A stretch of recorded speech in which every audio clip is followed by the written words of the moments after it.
Hey, everybody, welcome. So glad to be here with all of you tonight. We're going to have yet another great late night chat. So I look forward to engaging with all of you. This is going to be great, as it always is. So, yeah, let's just jump right into it and have a great stream tonight. Spoken of the American century. I say that the century on which we are entering can be and must be the century of the common man. A radical redistribution of economic power. I mean, we know that racism is just a byproduct of capitalism. Everything would be all right if everything was put back in the hands of the people. We need a government that will make sure Americans are taken care of and organize the economy to serve the people, not the profits of a wealthy few. We now have the techniques and the resources to get rid of poverty. We got to start getting out there with the people. Get out of the movement and get to the masses. We need a government of action.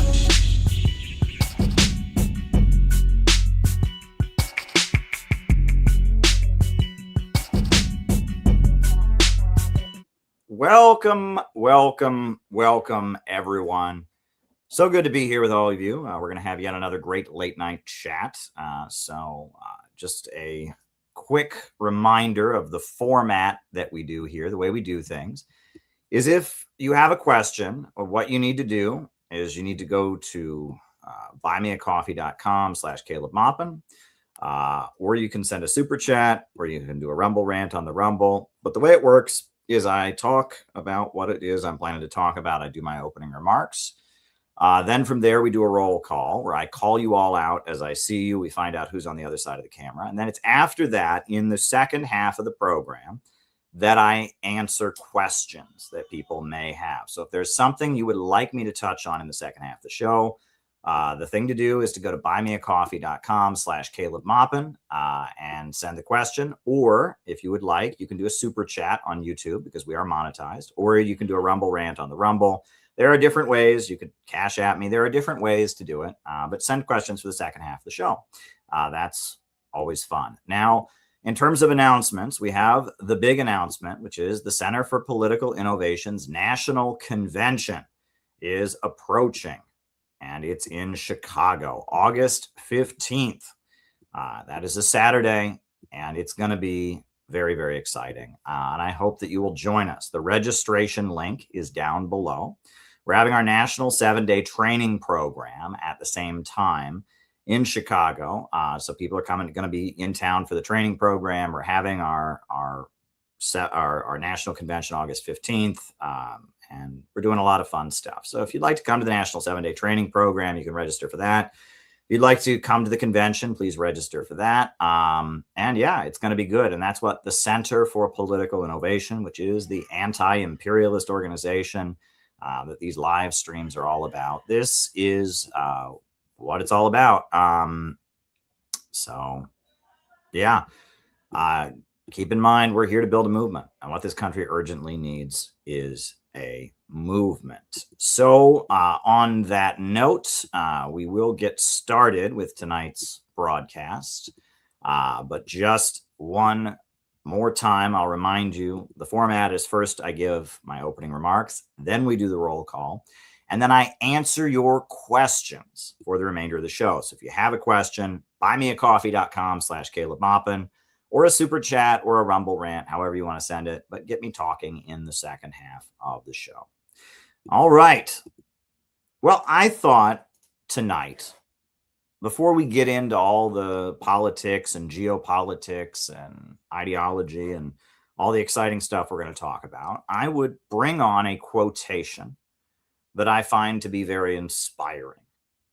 And I think you all will understand as I get going how this is related, but I'll bring it up probably at the end of my opening remarks as well, because I think it's very important. There are two mental attitudes a man may take. One makes him like a football. It has resilience and reacts strongly when force is applied to it, but it originates nothing. It never acts of itself. There is no power within it. Men of this type are controlled by circumstances and environment. Their destinies are decided by things external to themselves. The other attitude makes man like a flowing spring. Power comes out from the center of him. He has within him a well of water springing up into everlasting life. He radiates force. He is felt by his environment. The principle of power in him is in constant action. He is self-active. He hath life in himself. Now, that's from Wallace D. Wattles, a socialist, very inspiring, one of the earliest self-help writers in American history.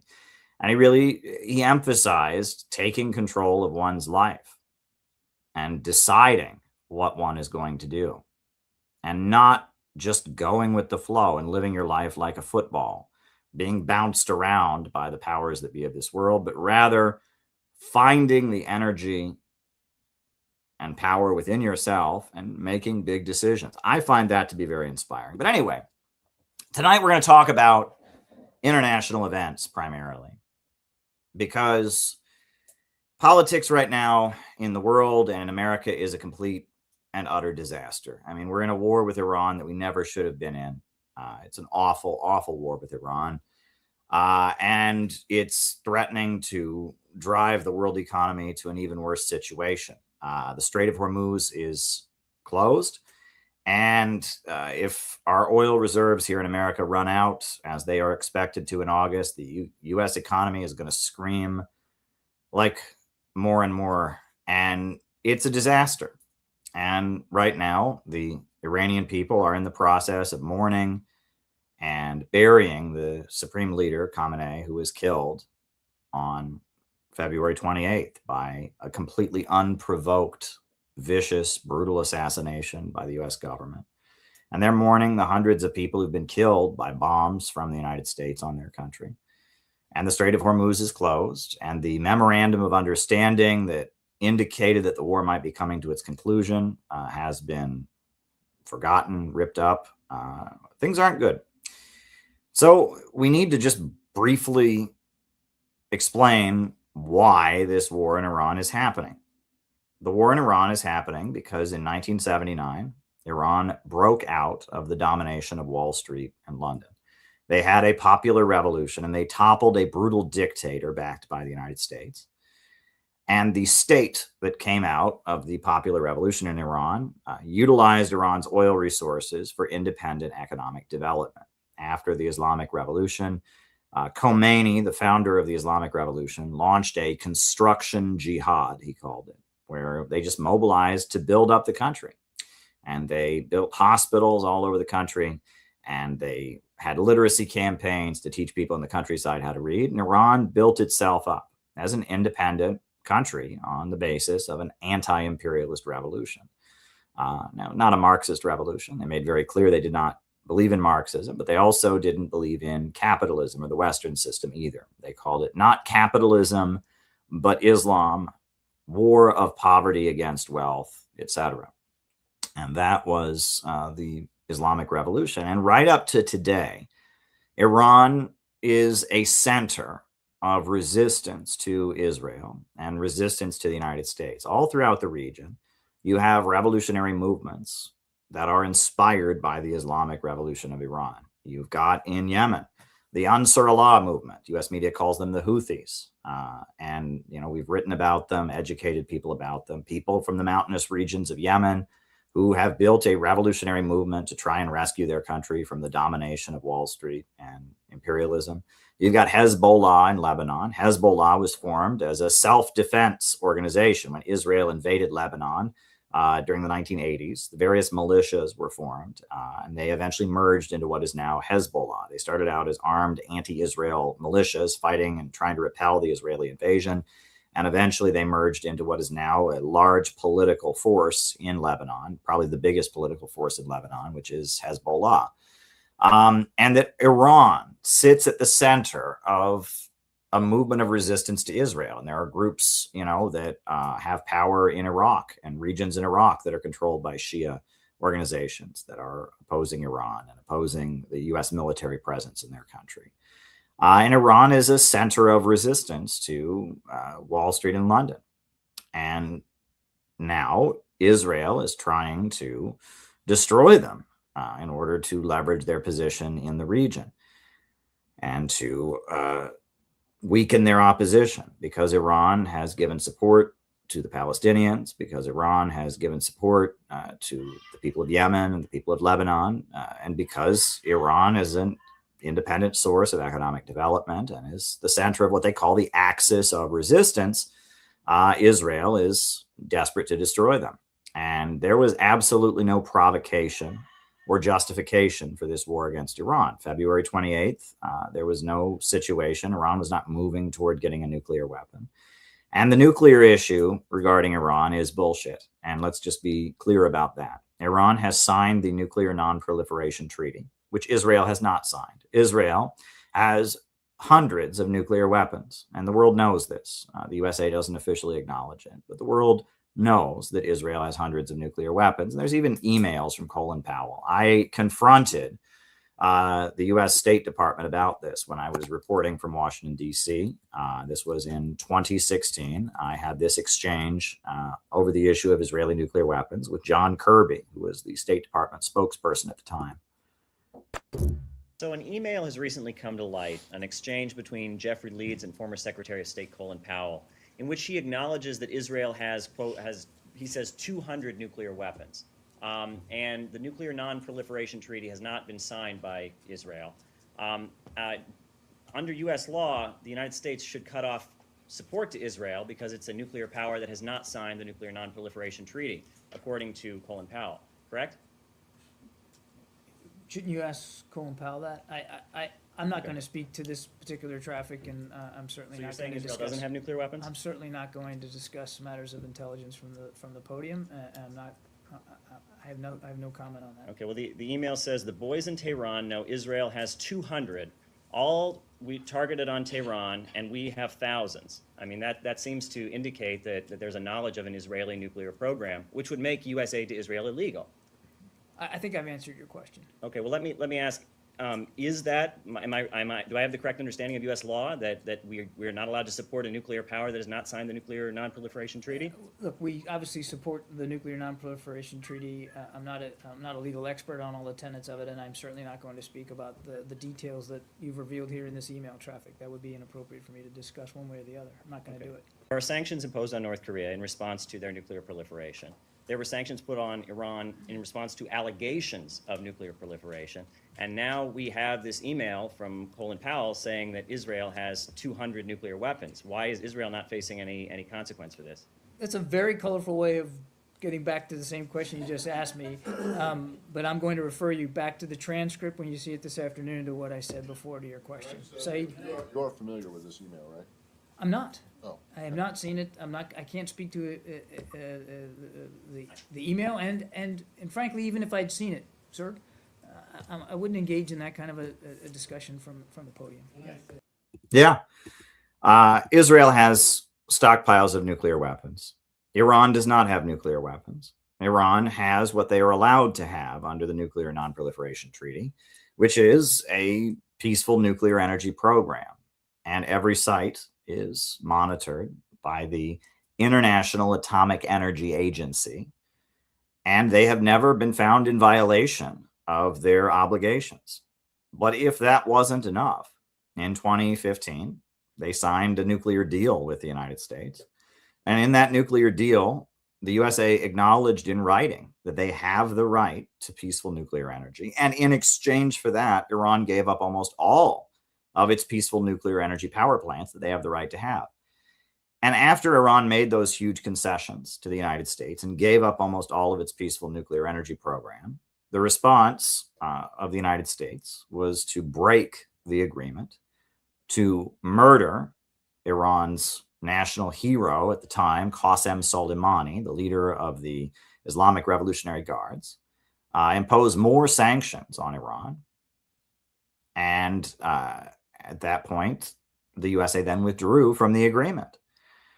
So Iran does not have nuclear weapons, and they have never been proven to have been violating what they're expected to do under the Nuclear Non-Proliferation Treaty. But yet, this claim that Iran is trying to get nuclear weapons so they can kill us all and nuke Israel and kill us all continues to be out there. And it's just based on nothing.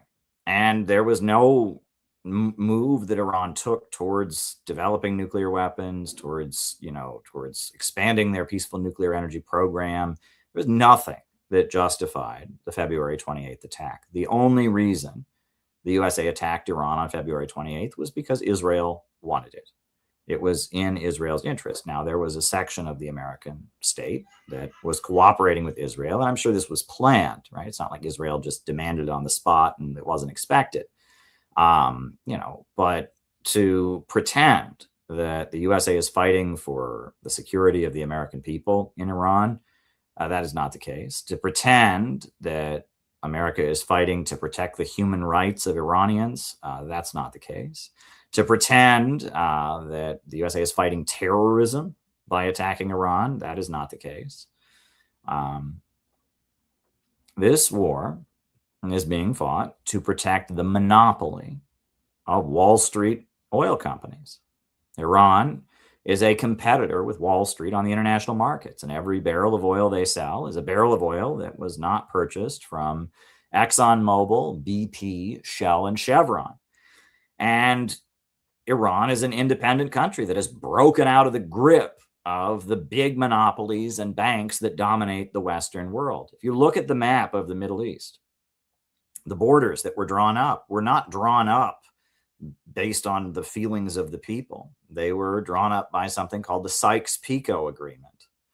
After World War I, a secret treaty was revealed. The Sykes-Picot Treaty, where the borders of the Middle East were drawn up by the countries that won the First World War. And the French got Syria, and the British gave the Arabian Peninsula to the House of Saud, which had functioned as a longtime proxy and puppet of the British Empire. And they carved up the Middle East, and they divided the Arab countries. They divided the region based on what was in the interests of the colonizer countries that fought in World War I. And the Iranians are Persians, and Persia is a proud nation. The Iranians are a proud people that have their own history. And the Arabs are also a proud people that have their own history. And throughout that region, you have other ethnicities, right? You have Kurds, you have Turkmen, you have other different ethnicities throughout the Middle East region. But the borders of the Middle East were drawn by colonizers. And after the Second World War especially, there was a big push for independence on the part of the peoples of the Middle East. And in Egypt, you had the rise of Abdel Nasser, the Arab socialist who built up modern Egypt, built the Aswan Dam, the hydroelectrical facility that brought electrification to all of Egypt, was an ally of the Soviet Union. And later you had the rise of Ba'athist Arab socialism in Iraq and Syria. And eventually you had the Islamic Revolution of Iran in 1979. You had the rise of Gaddafi in Libya and North Africa. And that all across the Middle East, you had anti-colonial and anti-imperialist movements that emerged. And Israel is an ally of the Western imperialists. Israel was created by the Balfour Declaration of the British Empire, where they created the British Mandate of Palestine. Eventually, that became Israel, created as an independent state in 1948 by the United Nations. And Israel is sponsored by the United States and sponsored by the British Empire, sponsored by Wall Street, and is very well entrenched into the circles of power in Britain and America. Israel is an outpost of the old colonial order, the old Western system, and the big monopolies and banks that dominate the world. Iran is a country that has broken out of that system and is aiding the Palestinians in their resistance to Israel, and is aiding people throughout the region, and they're fighting against Israel, and they're fighting against the domination of Wall Street and London. And as a result of that, Iran is a target. Iran is not the enemy of the American people. Iran is the enemy of Wall Street. It is the enemy of Tel Aviv and of Zionism. And the American people have nothing to gain from this war against Iran. And it is costing us heavily. This war is costing hundreds of billions of dollars in taxpayer money. the damage that has been done to U.S. military bases throughout the Middle East regions, bases that shouldn't be there. I mean, all of our taxpayer money has gone, billions and billions of dollars has gone to building this huge apparatus of military bases throughout that region. And Iran has proceeded in response to an unprovoked, vicious attack from the United States to attack and destroy those bases. Meanwhile, we're all paying for it at the gas tank as the price of gas is through the roof, as the price of everything goes up. We are being squeezed by vicious inflation. And this war is not benefiting the American people. And this war is making America poorer, and it's costing Americans millions of dollars. And it is making Israel, that is increasingly unpopular among the American people, more secure. And on top of that, it is enriching the pockets of the military-industrial complex and people in the Trump administration that are having fun on Polymarket and betting on. It is outrageous. It is an example of profits over human life, profits over people like you wouldn't believe. And this war on Iran must be opposed. And anyone who tries to tell you this war on Iran is about the human rights of the Iranian people, that's bullshit. The USA had no problem supporting the Shah of Iran. And, every country in the world has room for improvement on terms of human rights. Iran is very open about the fact that they are trying to reform and improve their political system to have more representation and rights, but a country that is locked down and fighting for its life and facing an onslaught from the largest military in the world, they're not exactly going to be a free and open society. But the United States is not trying to bring freedom to the Iranian people. The United States is trying to destroy Iran. And if you look throughout the region, all the countries the USA has said it's bringing freedom to have been devastated ever since, right? Are the Iraqis any better off since the 2003 invasion? Ask yourself that, right? If we were told, oh, Saddam Hussein is such an awful person in America, we have to rescue the Iraqis. Look at Iraq. Look at Iraq. Nobody would say that things in Iraq have gotten better. Hundreds of thousands of people are dead. Millions have become refugees. The country's been cast into chaos. Life didn't get better. We were told we had to invade Iraq because of those poor Iraqis. And now look at Iraq. Decades later, Iraq has been absolutely destroyed and life has not gotten better for the Iraqis. And you can say the same for the Libyans. We were told Gaddafi is just so horrible. He's just such a murderer and a brutal guy. We got to rescue those poor Libyans. Well, look at Libya today. Is life any better for the Libyans? Decades after the U.S. invaded, have things improved for the Libyan people? Not at all. The USA occupied Afghanistan for 20 years. And life in Afghanistan got perpetually worse and more unstable. And finally, the USA handed Afghanistan back to the Taliban. Did life get better for the people of Afghanistan as a result? No. The drug cartels set up shop. The world got a lot more opioids. ISIS and terrorist groups were able to operate from there. But other than that, there wasn't any substantial benefit or change. And Syria is another country, right? The USA fomented and funded a civil war in Syria that went on and on and on until finally the Syrian Arab Republic was brought down. And Christians have been brutally persecuted, and religious minorities have fled the country, and hundreds of thousands of people have become refugees. You look at U.S. policy throughout the region, it is not benefiting the people of the region at all. And it is not benefiting the American people. We get less safe because terrorist groups and drug cartels expand their influence. And the cost of oil, which goes up, then makes everything that we have to pay for go up. We're not benefiting from this. These wars are not benefiting us in any conceivable way. And they are wars that are for the benefit of Wall Street, wars that are for the benefit of London, wars that are for the benefit of Israel and help make Israel more secure by beating down and attacking forces of resistance to them. But we do not benefit. And that's the Iran war. Now, the war in Ukraine, in the Donbass region that is currently being waged, there's a lot of people in America who seem to understand the war against Iran, but don't understand why it is that there is a war going on in Donbass, why Russia and Ukraine are at odds with each other. And I will show you why it is that America is supporting the government of Ukraine and why it is that Russia has had to move its forces in to rescue the peoples of Donbass. I'll show you. This is a monument in the Donetsk People's Republic to all the children who were murdered after the U.S. government installed a fanatically anti-Russian government in Ukraine. In 2014, the democratically elected leader of Ukraine, Viktor Yanukovych, was toppled. There was a fanatical political movement, Euromaidan, that toppled the Ukrainian government and installed a fanatically anti-Russian government. Ukraine is a country that is pretty divided. The people in the western part of the country very much identify with the European Union, very much hate Russia and blame the problems of Ukraine on the Soviet Union. And the people in the eastern regions of what was once Ukraine very much identify with Russia and very much blame the fall of the Soviet Union for their problems, think that great things happened during the time of the Soviet Union. There's political differences, right? And in the eastern regions of Ukraine, in the Donbass, there was support for the Communist Party of Ukraine and the Party of Regions, and that Ukraine has different perspectives. And they had a president, Viktor Yanukovych, who was kind of a compromise. He was somebody who kind of brought together the perspective of the people in the western parts of the country, the perspective of the people in the eastern parts of the country. Well, he was toppled.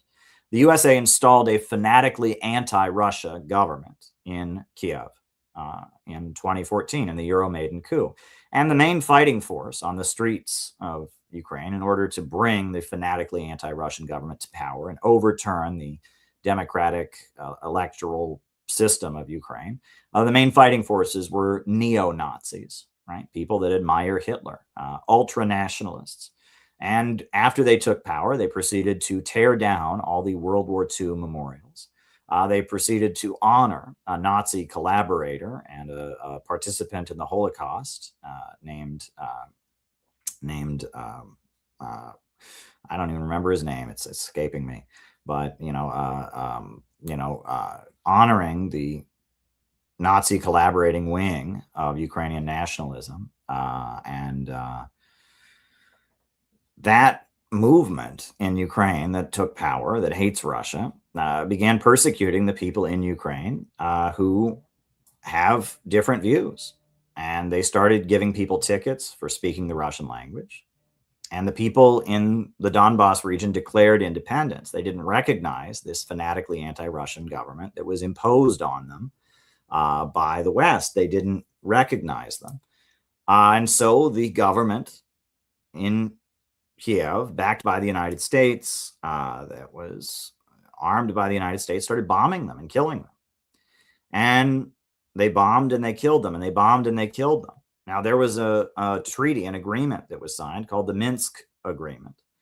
And the Minsk Agreement was supposed to bring the country back together. The Minsk Agreement was supposed to gradually reintegrate the peoples of the Donbass, of Donetsk and Lugansk, back into Ukraine, to respect their right to speak their language, to grant them more territorial autonomy. And it was supposed to gradually de-escalate the conflict. But the Minsk Agreement was never carried out. And Zelensky ran for office on the platform that he would make peace with the eastern regions. The idea was that he would improve relations. And it didn't happen. And in fact, even though Zelensky was elected on a peace platform, he realized he couldn't carry it out because Ukraine is not a sovereign country. Ukraine is not a sovereign country. Ukraine is a puppet, a vehicle of the West. And they toppled the government and they began setting it up. And they've now admitted that the Minsk Agreement, the negotiations that were carried out, were never intended to be sincere. The whole plan was to just create a war, to create a situation where Russia would have to move in to protect the peoples of the Donbass region and then have a war with Russia. And the US CIA was in Ukraine training people. They had no intention of carrying out the Minsk Agreement. It was just to set the stage for a war. And so Russia has had to mobilize its military and send its forces in and move in to protect the peoples of the Donbass region who wanted Russia to move in and protect them way back in 2014. But Russia held off. Russia tried to have the Minsk Agreement be implemented, and after waiting and waiting and trying, ultimately Russia was forced to move in. And Ukraine is losing the war. And as Ukraine is losing the war, they are resorting to terrorism. They are bombing schools. They are bombing buses with soccer teams on them, with families on vacation on them. The Ukrainian military is engaged in straight up targeting and bombing of civilians. They're making no apology for it. And they're basically, it's understood that they're going to lose the war. The question is, how soon will they lose the war? And how much of a problem can they cause for Russia in the process of losing the war? That is basically what's up for discussion right now. And they just had a NATO summit where Zelensky, in the lead up to it, attacked a bus and blew up a bus full of civilians. And the drone attacks from Ukraine against Russian civilians are continuing and increasing. And Ukraine is not really a country at this point. It is just a vehicle through which the West is attacking and terrorizing Russia and trying to prevent Russia from being a strong country. And they took away the sovereignty of the Ukrainian people, and they turned Ukraine into a base with which to attack Russia and try to prevent Russia from rising and continuing to rise. At no point have the Ukrainian people benefited from this. And that's the most frustrating thing about this, is that when this special military operation from Russia began, we were all told this is because evil Putin just is viciously murdering Ukrainians. He's being expansionist, and America cares about the Ukrainians. Well, if you care about somebody, would you try to get them into a fight with someone who's 10 times their size? No. If you care about somebody, would you want them to get killed in a war? No. And if you look at Ukraine, they're having draft riots. They're dragging people off the streets and recruiting them. And the population is actually going out and attacking the military vehicles and attacking the people that are dragging young men off the streets to recruit them. In addition to that, you can look at the fact that Ukraine, which is a largely agrarian country, has very big wheat outputs, very big agricultural, sectors in its economy. They're going to come out of this war devastated because the military of Ukraine is being armed with bullets that have depleted uranium on them, which is a metal that will, it'll be dust in the air when it's shot off a bullet. And as a result, crops are not going to be able to grow. So Ukraine is getting screwed, and every day Ukrainians are dying, and Ukraine's soil is now polluted by all of this. And as a result, Ukraine is going to come out of this devastated. They're going to come out of this missing a generation of young men. They're going to come out of this with a much weaker agricultural output. This is awful. It's not benefiting the Ukrainians. And it's a war that was created by the West. And it's similar to the Iran war in the sense that this is to prevent an independent country from rising. And it's about the big monopolies trying to maintain their grip on the world. We at the Center for Political Innovation, we understand that the economic system that we live under is imperialism. It is the rule of the world by big monopolies that are holding back development and trying to prevent countries around the world from growing. And that this is the outgrowth of Western industrial capitalism, that in the 1800s, capitalism moved into its monopolistic stage. And as a result, we have the big monopolies of the West that are backed up and aligned with governments, spreading their tentacles all over the world and dominating the world economy and keeping countries poor and holding back development. And they want to keep the world poor and make it even poorer in order to stay rich themselves. It is monopoly capitalism, the rule of the world by big banks and corporations, keeping the world poor. And that's what we live under, this system of globalism, imperialism, right? We used to just use the word imperialism, right? Because that draws from the economic writings of Vladimir Lenin, imperialism, the highest stage of capitalism. But if you say imperialism now, people think of wokeism or the movie Avatar or something. And if you just say globalism, people think of some kind of conspiracy. But when you say globalism, imperialism, people understand you're talking about an economic system And that's what we're talking about. We're talking about an economic system, the rule of the world by big monopolies that are trying to hold back growth and development. That's what globalism imperialism is. The World Economic Forum, they have decided that they are going to stay at the top of the world and they're going to keep themselves rich by making the rest of the world poor. I talked about this on the Jimmy Dore show this week, and I'm glad you found my channel because we do good stuff. You know, it went really, really well on the Jimmy Dore show this week. I've been going around to different media outlets for the last few months. I went on Kim Iverson's show. I was on a TV show in Russia. I've been going around to different outlets to promote my new book, Imperialism and Anti-Imperialism, which is about a culmination of years of work that I've done. I went on the Jimmy Dore show yesterday, and it was a great success, I would say. It was a great conversation that I had. Keaton Weiss of Due Dissidence, he was the host, and he was guest hosting Jimmy Dore, and they had me on, and we had some great back and forth about imperialism and about the missile system that the USA is possibly going to give Ukraine a license to, the Patriot missile system, and about a lot of different things. And it was really, really productive. And, I continue to organize because we are dedicated to building a movement in this country, which is what America urgently needs. We need a movement.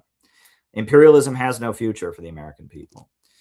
The only future for the American people is breaking out of imperialism, is a society where the banks, factories, and industries are organized to serve the people and the needs of the people, not the profits of a wealthy few.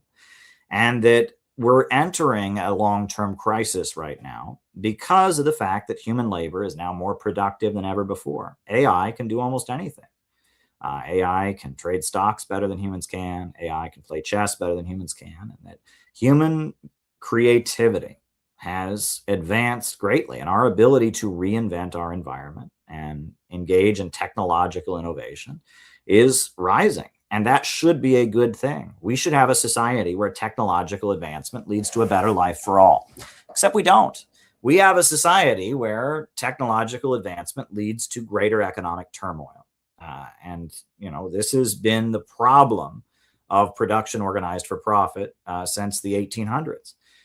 Never before in history has there been a system where people are homeless because there are too many houses, where people are hungry because there is too much food.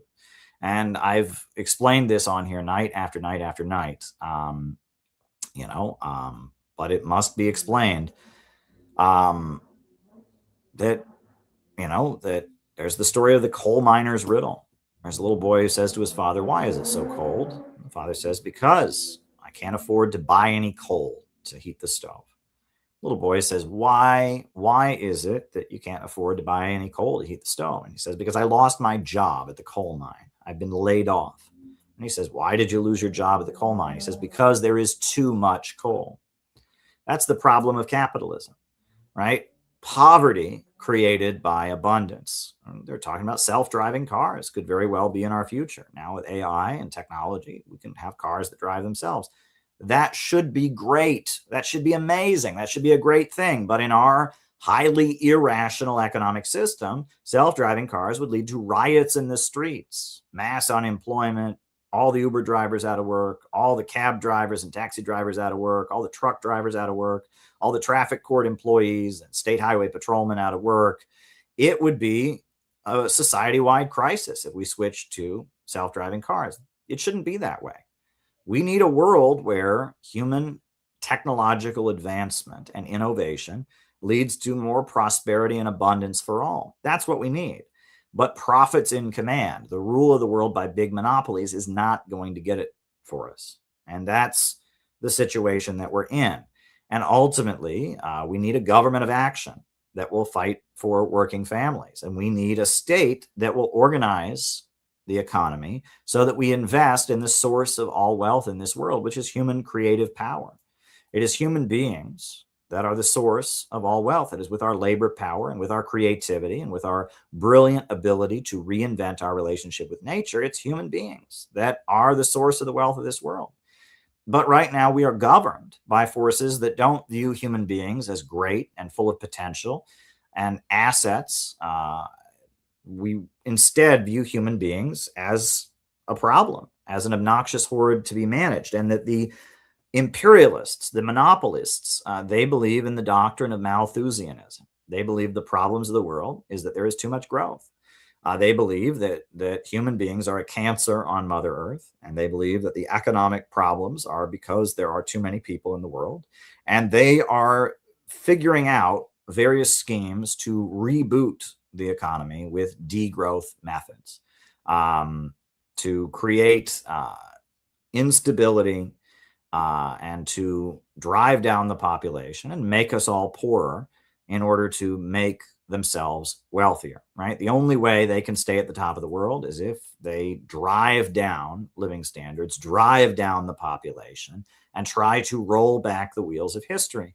And humanity is not going to accept that. Human beings are very, very creative. Human beings are the only species that's capable of reinventing its relationship with nature the way we are. Human beings are not going to be degrown. And as a result of that, we're heading to a conflict. And this is the final conflict.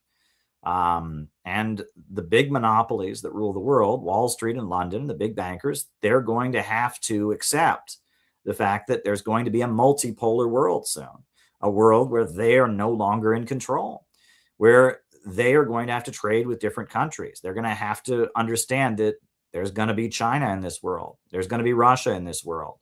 There's going to be a strong Iran and a strong, prosperous Latin America in this world. And they're not going to be able to maintain their monopoly forever, that humanity is going to keep growing. And they want to keep their monopoly. And what we need more than anything is a government of action that will fight for working families. And the Center for Political Innovation has a 4-point economic plan about how we could get such a government. Public control of banking, create a national bank that injects credit into communities, take control of our natural resources, mobilize the unemployed, hire the unemployed, and rebuild America. Mobilize to rebuild the infrastructure of this country with a mass reconstruction program. And on top of that, then have an economic bill of rights to invest in our next generation. If we did all those 4 things, we could have a government that would be restructured, right? And our 4-point economic plan, it seems pretty simple, right? Have a national bank that injects credit into communities, have our natural resources and the wealth from our oil and our coal and our timber go into the public budget, hire all the young people and have them rebuild this country and pave the roads and build high-speed railway and redo the hospitals and redo the schools and just give this country an upgrade by hiring the young people to rebuild the country, and then enacting an economic bill of rights to make sure that we invest in our people by providing education, by providing health care, by providing and making sure that everyone's employed so that the labor power of everyone is utilized to build a strong country, right? This is a program to improve the economy. Yes, you read the 4-point program, it's on our website. And it seems pretty simple. And it's things that could be implemented, things that other countries have done. But in order to implement them, you would have to beat back the power of Wall Street. And it would totally reinvent this country. And if we did those 4 things, our economy would be booming once again. We must build an anti-monopoly coalition because the overwhelming majority of the people of this country would benefit from those 4 points. But the monopolies that dominate the energy markets, that dominate the banks, would not benefit. And so we need an anti-monopoly coalition centered around an economic program to raise up the American people. We need a coalition against the big monopolies that includes workers, that includes farmers, that includes small business owners, includes people in red states, people in blue states. We must build an anti-monopoly coalition to resist their agenda of a high-tech dark ages and a low-wage police state, and demand that this country be rejuvenated and join with the people of the world and trade with countries around the world on the basis of win-win cooperation. We need a government of action that will fight for working families. That is what we urgently need, but the only way to get it is to build a movement. And that is what the Center for Political Innovation is every day striving to build, a movement. And that's what we urgently need. We need a movement.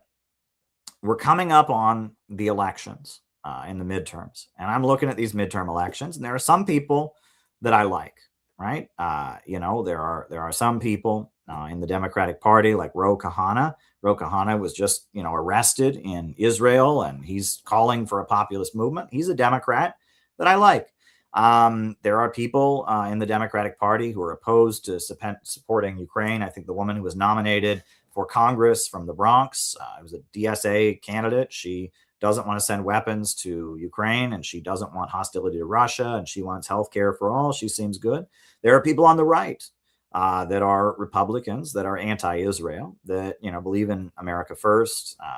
Thomas Massey, for example, didn't want to escalate against Russia. We've heard Rand Paul make similar statements. There are various people within the political establishment of this country that have an anti-monopoly view, at least on some issues. But the overwhelming majority of the forces in the Democrat Party and the Republican Party are pro-monopoly.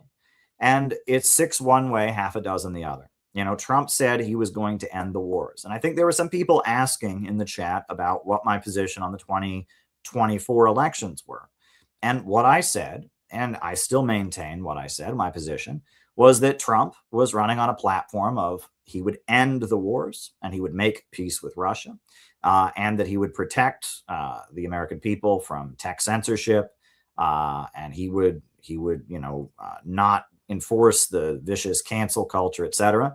Kamala Harris and her running mate Tim Walz, on the other hand, were running on a platform of they would continue the war against Russia to make sure that Ukraine wins, which means, how does Ukraine win? That just means war until the end of time. And Ukraine, they refused to even let an Arab Democrat speak. They were so afraid of offending the Israel lobby. Kamala Harris is married to an Israeli lobbyist, an AIPAC lobbyist.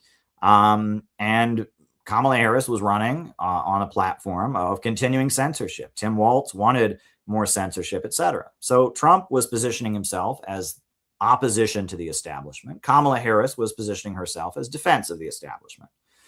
Well, I think it's a good thing that Trump won, even though he betrayed what he stood for, because wouldn't it have been awful if, the American people had ratified support for more wars, had ratified support for fighting in Ukraine until the end of time, ratified support for censorship, ratified support for a crackdown on our civil liberties? That would have been worse. Now, Trump did not fulfill what he said he was going to do. Surprise, surprise. Well, Trump is an awful president. He was an awful president in his first term. He's an awful president in his second term. But at the same time, many of the people who voted for him have woken up, like Tucker Carlson. And Tulsi Gabbard is out of his administration, and that, Joe Kent, the national director of counterterrorism, stepped down, and that if there had been a popular mandate for war, we would have continued war with the belief that the American people are for it. Instead, Trump continued to carry out war and continued to carry out censorship and political repression, but he did it with it being made very clear at the ballot that the American people don't agree. They voted for him to do something else. And that's the case. At the end of the day, it's not who's in office that determines the course of history. History is decided by the balance of forces and by the people in their millions, the masses of people in their millions. They are the makers of history. And that, it doesn't matter who is elected, right? Sometimes it does matter, but for the most part, generally, unless there's a mass movement, unless there is a big division within the ruling class in which the masses are activated, it doesn't matter who's in office. And the Donald Trump promised to do lots of good things. The American people registered their vote wanting those good things to happen, and Trump did not do those good things. But it would have been worse if the American people had registered their vote in favor of war, in favor of censorship, in favor of political repression. So we have nothing to apologize for. We did not campaign for Trump, and most CPI members did not vote for Trump. Some of us did, but many of us voted for Jill Stein. Many of us voted for other candidates. I think some of us even voted for the socialist candidates, right? We did not endorse any candidate. And during the election, we made a point of boosting the peace message in Trump's campaign. And that was very important because by doing that, we created space for people like Tucker Carlson and Marjorie Taylor Greene and Joe Kent to break with the administration. And you'll remember when Obama ran for president, he said he was going to end the wars. And then he attacked and destroyed Libya. And was there a single Obama administration official who stepped down to protest that? None. Well, there wasn't one, right? And And I mean, that's the reality. But because we created political space and we were out in front of Trump's Madison Square Gardens rally with a big banner of Trump and Kim Jong-un shaking hands, and because of the fact that we were at Trump's inauguration, we helped create the political space for anti-war voices within the MAGA camp to proliferate. And that was an important contribution, right? And that, again, we have to be strategic. It's not a matter of what we want. It's a matter of how can we do the most to advance anti-imperialism. And in this upcoming midterm election, because of what Trump has done, it really doesn't matter. I mean, I look at it and, it very well could be, and it's very likely the Democrats will retake control of Congress. There was a time where I would have thought that might have been an emergency, but honestly, I don't think that anymore. Because Trump has at this point repressed the Palestine movement, because Trump at this point is waging a war. He's purged his administration of all the anti-war voices, and some in the Democrat camp, in the DSA and other things, are making gestures like they now want to make friends and allow anti-war voices into their camp. So if the Democrats were to retake Congress, it's not an emergency situation. That said, if the Republicans maintain their control, it's also not an emergency situation, because the Republican Party is pro-war. The Republican Party is engaging in repression, but there are anti-war people within the Republican camp. They've largely been repudiated. There's talk of a new party, but it doesn't matter. And that's my position on the midterms. It doesn't matter who wins. It doesn't matter who loses. What we need to do between now and the midterms is build up and solidify our forces so that we can do everything possible in the fall to advance anti-imperialism. That we can go to every rally and every town hall meeting, and we can intervene to effectively advance anti-imperialism during the midterm shit show. That's what we can do. We are not going to be Democrats. We're not going to be Republicans. We are going to advance anti-imperialism within the midterm shit show. October and November are going to be a shit show in America because our economy is screaming because of Trump's stupid war. Because political repression is increasing because of the ICE raids and the political repression of pro-Palestine voices, because the Democrats want an endless war against Russia, because of the fact that most of the Democrats and Republicans want to continue this war against Iran, are blind supporters of Israel, because of the fact that Americans economically are suffering, because of the fact that food stamps, right? They've made it much harder to get food stamps, and food stamps, the food assistance is going down at the same time the cost of food is rising like you wouldn't believe. The midterms are going to be a shit show, folks. And amid that shit show, we need a fighting force, not literal violence. We don't need violence, but we need a voice that will be steadily saying we need anti-imperialism, that we need a government of action to fight for working families, that Iran is not our enemy, Russia is not our enemy. We need CPI to be part of that conversation at Democrat rallies, at Republican rallies, everywhere during the midterms, intervening, interrupting pro-war voices, interrupting pro-establishment voices, getting leaflets out there, meeting new people, engaging with people. We need CPI and our optimistic pro-growth, anti-monopoly message to be part of the electoral discourse. And that's what our national 7-day training program and our August 15th National Convention is about. We are taking a week in August, from August 12th to August 19th, to solidify our forces, to train our forces in outreach. We're having a national 7-day training program. People from California will be there. People from New York and Boston and New Jersey and Pennsylvania will be there. People from Minneapolis and Minnesota will be there. People from Chicago will be there. And people from Oregon will be there, and Portland.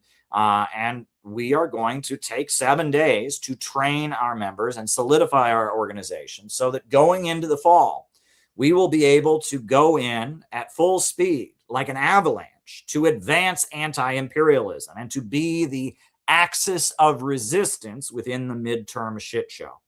That's what we're trying to do. We want to be the axis of resistance within the midterm shit show, to represent the true interests of the American people amid the circus and dog and pony clown show that will be the midterm elections. We need to be there saying that we have a 4-point economic plan that could improve the lives of Americans. We stand with Iran. We stand with Russia. We stand with China. We stand with Venezuela. And that we need a government of action to fight for working families. We need to go into this election with the understanding that it's 6 one way, half a dozen the other, and that the only good thing to do during this election is spread the word about anti-imperialism and innovationism. That is the only productive task that one can engage in as the Democrats and Republicans go to the polls to fight over the mess that they made together. That's our message, and that's our task. And in order to do that, we need to solidify our organization. We need to know how to work together. And the LA people, our LA members are out there right now, where LA members, LA folks are watching the World Cup, and they've got literature tables and they're set up. And our members in Minneapolis are out there every day. And our members in New York, we just had a rally in New York City for July 4th. But we need to prepare and have a solid force that is unified and committed to march into the midterms this fall with our independent anti-imperialist line in order to advance anti-imperialist consciousness among the American people. That is the mission that we are currently on. And that is the purpose that we are currently on. We need our message, our visible anti-imperialist message, to be everywhere during the midterms, when there's events in LA, when there's events in San Francisco, when there's events in New York, events in Minneapolis, events in Chicago. We must intervene with anti-imperialism, and we must make it so people know who we are. And that is the mission that we are on, and that is our task coming up in the next few months. But in order to carry it out, we must have a successful 7-day national training program. We must have a successful convention. And we must go into the fall with unity, with strength, and with cohesion as an organization. We must be a disciplined organization of people that are able to carry out this task. And that's what we're doing. And that is our orientation for the fall. We must be the axis of resistance within the midterm shit show. That's what we need to do. The axis of resistance within the midterms.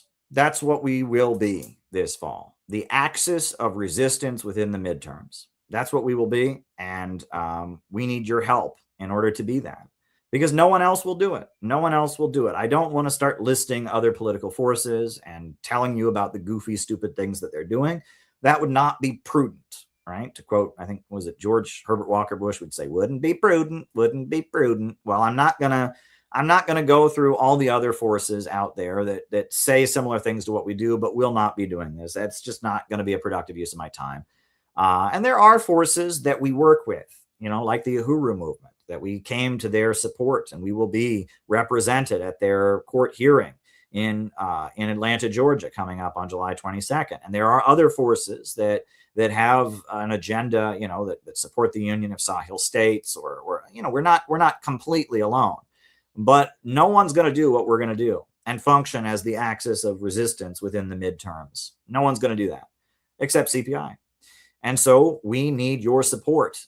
We need your support in order to do it. And that's the thing. I mean, we need you to donate to us. We need you to come to the convention, right? Please register and attend our convention. And we need you to send us a donation if you can. And we need to build the movement. That's what we got to do, because only a movement, it's going to take a movement to get us out of this, right? And so register for the convention, and we must be the axis of resistance within the midterms. That's what we must be. And I believe that we can do it. I believe we can do it. So join us in Chicago. It's going to be a great convention. It's going to be a great 7-day program, and support us and get ready for the fall, because the Center for Political Innovation, we have a clear orientation. We have a clear understanding of what needs to be done and why it needs to be done. And so we need you to help us do it. So those are my opening remarks for tonight. I do want to play this nice video that just kind of shows some of what CPI does. We are an optimistic movement, and I just want to show this video, and then we'll do the roll call, names and locations, and then I'll answer questions that people have.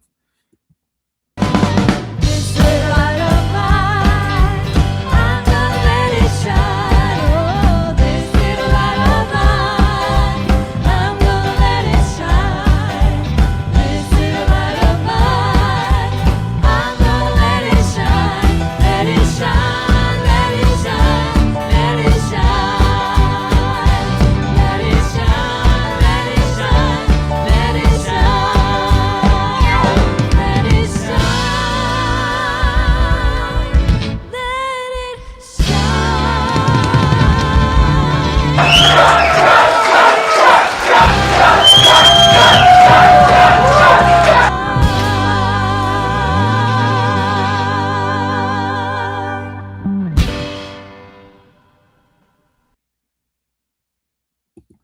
That's us, Center for Political Innovation. And we are the movement this country urgently, urgently needs. And we have a clear orientation that we will be the axis of resistance within the midterms. We will be the voice of anti-imperialism, and we will use the political circus that is approaching as an opportunity to advance anti-imperialism. So we need you to support us and help us with that. So yeah, names and locations, folks. Names and locations. I will call you all out as I see you. Names and locations, names and locations. Who is with us tonight? Names and locations, names and locations. Who is with us? Who is with us? Names and locations, names and locations. Who is with us tonight? Portland, Oregon, Jake Howarth. Good to see you. Good to see you. Good to see you. Names and locations. John McCarthy in Chicago. Good to see you. L. Troy in Kansas City, Missouri. India, Anway in India. Nikki Squid in Gary, Indiana. Are you coming? Gary is right next to Chicago. You ought to come to the convention, Nikki. JT24 in Mississippi. Jenny in Cincinnati. Samuel from the Far East. Bless up. Well, thank you. Marvin from New Jersey. Marvin in New Jersey. Are you coming? We got a bus from New York. It's going to the convention. You ought to come. You ought to sign up. You ought to sign up. Names and locations. Names and locations, folks. Who is with us tonight? Names and locations. Names and locations. Who is with us tonight? Names and locations. Names and locations. She'll be there. Oh, very good. I'm coming, says Nikki Squid. All right. Los Angeles, Bradley Briggs. Bradley Briggs. Bradley Briggs. Names and locations, folks. Names and locations. Who is with us? Who is with us? Who is with us? Names and locations. Who is with us tonight? Anybody else? Anybody else? Names and locations. Names and locations. Anybody? Anybody with us tonight? Michael in Bayonne. Good to see you, Michael. You're a longtime friend. Michael's a good guy. He's a real one. Michael is a good guy and a real one. And, shout out, Michael. Shout out to you. Shout out to you. Yeah. Well, listen, folks, the second half of the show is me answering questions. And we've only got one question so far, which I'll be happy to answer. We got Paul in Reno, Nevada. So what I'm going to do is I am going to put on a song, which I often do, while we're waiting for people to send their questions. So the song I'm going to put on it's a bluegrass song, but it's about Bonnie Prince Charlie, right? Bonnie Prince Charlie was the leader of the Scottish, the Jacobite uprising against the English, and trying to put a king on the throne who was a Catholic, right? The Jacobite uprising. And a lot of the people of Appalachia are folks who fled from Scotland during those years. And so this is a bluegrass song called Over the River Charlie. And it's actually, about the Jacobite uprising. Not exactly, though. I mean, it's probably just, there were enough rhymes and songs about Bonnie Prince Charlie that after a few generations, people just started singing them. So this is a classic bluegrass song, Over the River Charlie. And probably vaguely a reference to Bonnie Prince Charlie. We'll put that on so people can send their questions. Send questions. Go to buymeacoffee.com/Caleb Maupin or super chat. Send questions for the second half of the show. Here we go. Hey, how's everybody doing? Yeah. I want to thank Karen and Mark for asking us to play here tonight. And I'm going to play a couple songs for you. We'll probably play a couple during the intermission too if you want to hang out and listen. And any shepherds out there? Anybody herding sheep? All right, this one's for you. It's called Over the River Charlie.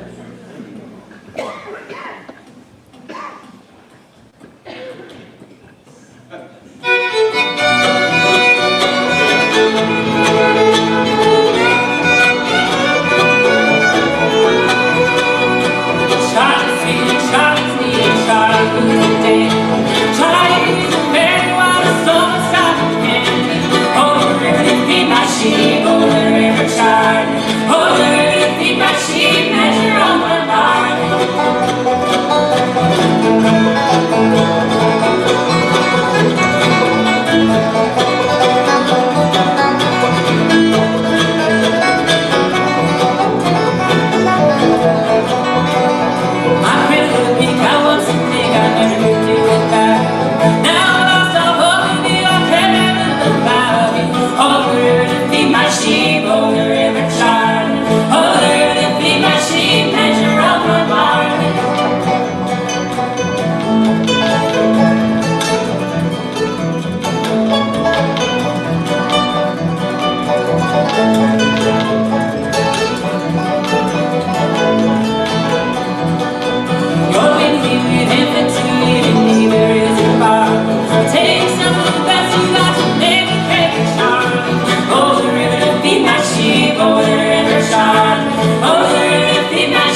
she measure of my barley.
Yeah.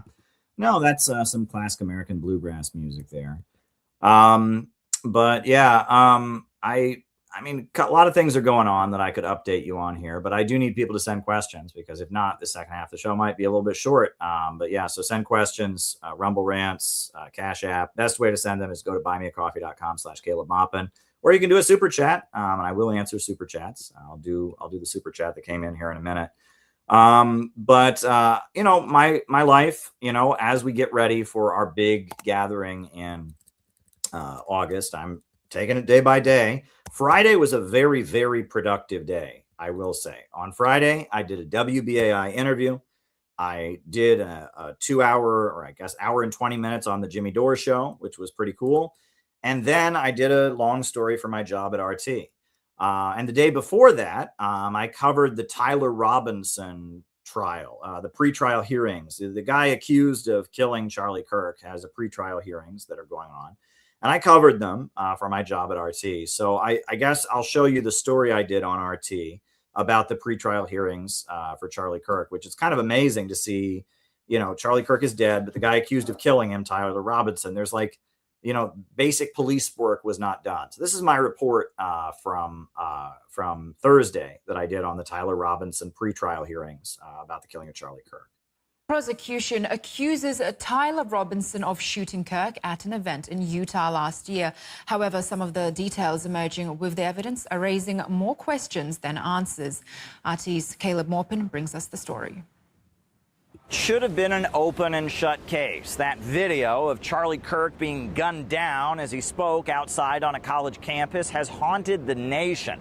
But yet, it's not. Law enforcement should be able to simply present to the jury evidence that Tyler Robinson is guilty of the crime and deserves to pay the penalty. And on a high-profile case like this, you would expect that law enforcement would have everything together, except they don't. The video presented in court just shows a small pixel moving across a rooftop. No way to confirm who it is. Were you able to track Mr. Robinson when he leaves this parking structure? Yes, we were able to. Okay. So when he leaves the parking structure, where does he go? He comes up around Campus Drive. As you can see on the video here, there is a cut through there north of the Losi building, and that's Mr. Robinson coming up the sidewalk. He has the noticeable gait or limp in his walk. What just happened, or what did we just see happen?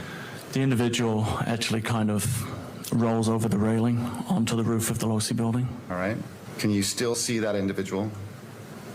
Yes, you can, laying prone. You believe this to be Mr. Robinson? I'm sorry? You believe this to be Mr. Robinson? I do, yes. Now, the site where Tyler took his alleged shot was never cordoned off so investigators could gather evidence. Everything was cleared away. In addition to that, no one knows if police dogs ever sniffed down the crime scene. The tent under which Charlie was killed, it was removed. The entire site of the killing has been paved over by concrete, and law enforcement didn't even know about this until they heard about it on TV news. Did you all have canine dogs at any point that sniffed that area? I don't know specifically that area, but I do know that canines were present, or a canine was present on the day. But you don't know what task the canine was given? My understanding was that it may have been used in an effort to track an individual that had jumped off the roof, but I don't know for certain. And obviously that didn't produce any results, or we would have heard about that, right? Yeah, not that I was made aware of. Okay. Do you know when the tent and the stuff was actually removed from the scene? I don't. I would imagine it had been at least a couple of days, if not longer than that, before anything was removed from the scene. You didn't have to give permission to remove the tent? Me, personally? Right. No. So you're not sure when it was removed? No. And were you involved in the decision to pave over the dirt that was under the tent? At UVU? Uh-huh. No. Did you know that happened? Only because it was in the news. All right. But you don't know when or who ordered that? Nope. Now, unfired bullets were even found, but the police never got this information. Body cameras malfunctioned. The batteries went dead and video was lost. Being around guns and snipers all the time, I was looking for a spent shell casing. I couldn't see one. I was looking over the edge, looking all over the place, making sure the gravel wasn't disturbed, and I couldn't find a shell casing at that moment. You also didn't find any unshot bullets? No. Okay. Are you aware of there being a bullet found on another roof? I'm not aware. Vicinity? Were you aware of another bullet being found on the scene, not on the roof of the Losi building? No. Your body cam footage that I reviewed appears to end while you're still on the roof. Do you know why that is? I think the battery went dead. It was just right at that moment. Okay. And do you know, did you ever turn it back on that day or go get it, I don't know, what do you have to do, charge it or stick a new battery in it? I don't even know. Usually dock it, but no, I didn't go back. It was too chaotic running around. A federal judge has unsealed a report from federal officers about ballistics, showing they can't confirm that the bullet shrapnel actually came from the gun Tyler Robinson is accused of killing Charlie Kirk with. Furthermore, they have not presented any evidence to confirm the authenticity of the video. Does it also show Mr. Kirk throwing hats out into the crowd? Do you recall? If my recollection serves, Mr. Kirk used to do that at the beginning of his events, and I believe the video does show him engaging with the crowd prior to becoming seated on the stage. Okay. Judge, at this point, the state would seek to admit what's been marked State's Exhibit 8. Your Honor, we would just renew our objections to authentication for admissibility purposes under 901 for the reason that I mentioned in the 1102, which is, prepared these clips. We don't know who. We don't have that person here to cross-examine in terms of what, if anything, was edited. And for that reason, we think it can't be authenticated, and we object to its admissibility and our standing objection for constitutional grounds. So did Tyler Robinson actually do it? Will he be convicted of the crime? It's starting to look like the defense may have a way easier job than they expected. What we're seeing is that federal law enforcement and local officials completely botched the job of gathering evidence, and the story that they are presenting is full of inconsistencies. No surprise that confidence in law enforcement all across America is declining, and doubts about the official story of Charlie Kirk's murder are all over the internet. Caleb Maupin, RT, New York. Yeah, so that's my story that I reported on. And, as I said, I am happy to answer questions, and a couple questions have come in. So I will answer the questions that have come in. A reminder that the best way to send questions is to go to buymeacoffee.com/Caleb Maupin. That's the best way to send questions, but you can also do a super chat, or you can do a Rumble rant. We've got one of each. So the super chat is from, I guess I'll do the hemp cars Rumble rant first, and then we'll do the super chat because it's hemp cars question is a little more political. Do you know what page on Gloria Steinem's book she said she worked for the CIA? I don't. The quotes from her autobiography about quoting the CIA are pretty widely, promoted. I mean, you can see them. It's her autobiography, and that's, where the quote she says about the agency being, pacifist and liberal and all of that's from the autobiography. I don't know the page that it's on, but it's the quotes are pretty widely circulated. And then the other question is Mark Rudd is wearing an FBI t-shirt on his Facebook right now. Now, Mark Rudd, for those who don't know, is a leader is a young man. He was in his 20s, and he was a leader of Students for a Democratic Society at Columbia University during the 1960s. And mainstream media kind of blew him up as kind of the face of the Columbia University student protest movement. And then he joined the Weather Underground terrorist group. And he was an FBI most wanted, and he turned himself in. And then, especially in the late 80s, early 90s, he became, even though he called himself a leftist, right? He became very anti-communist, was, denouncing the Chinese government very loudly over the Tiananmen Square protests. I met him a couple times. The first time I met him was at Kent State University on the 30th anniversary of the Kent State Massacre. He was one of the speakers. And I actually read his autobiography, which I found to be very informative.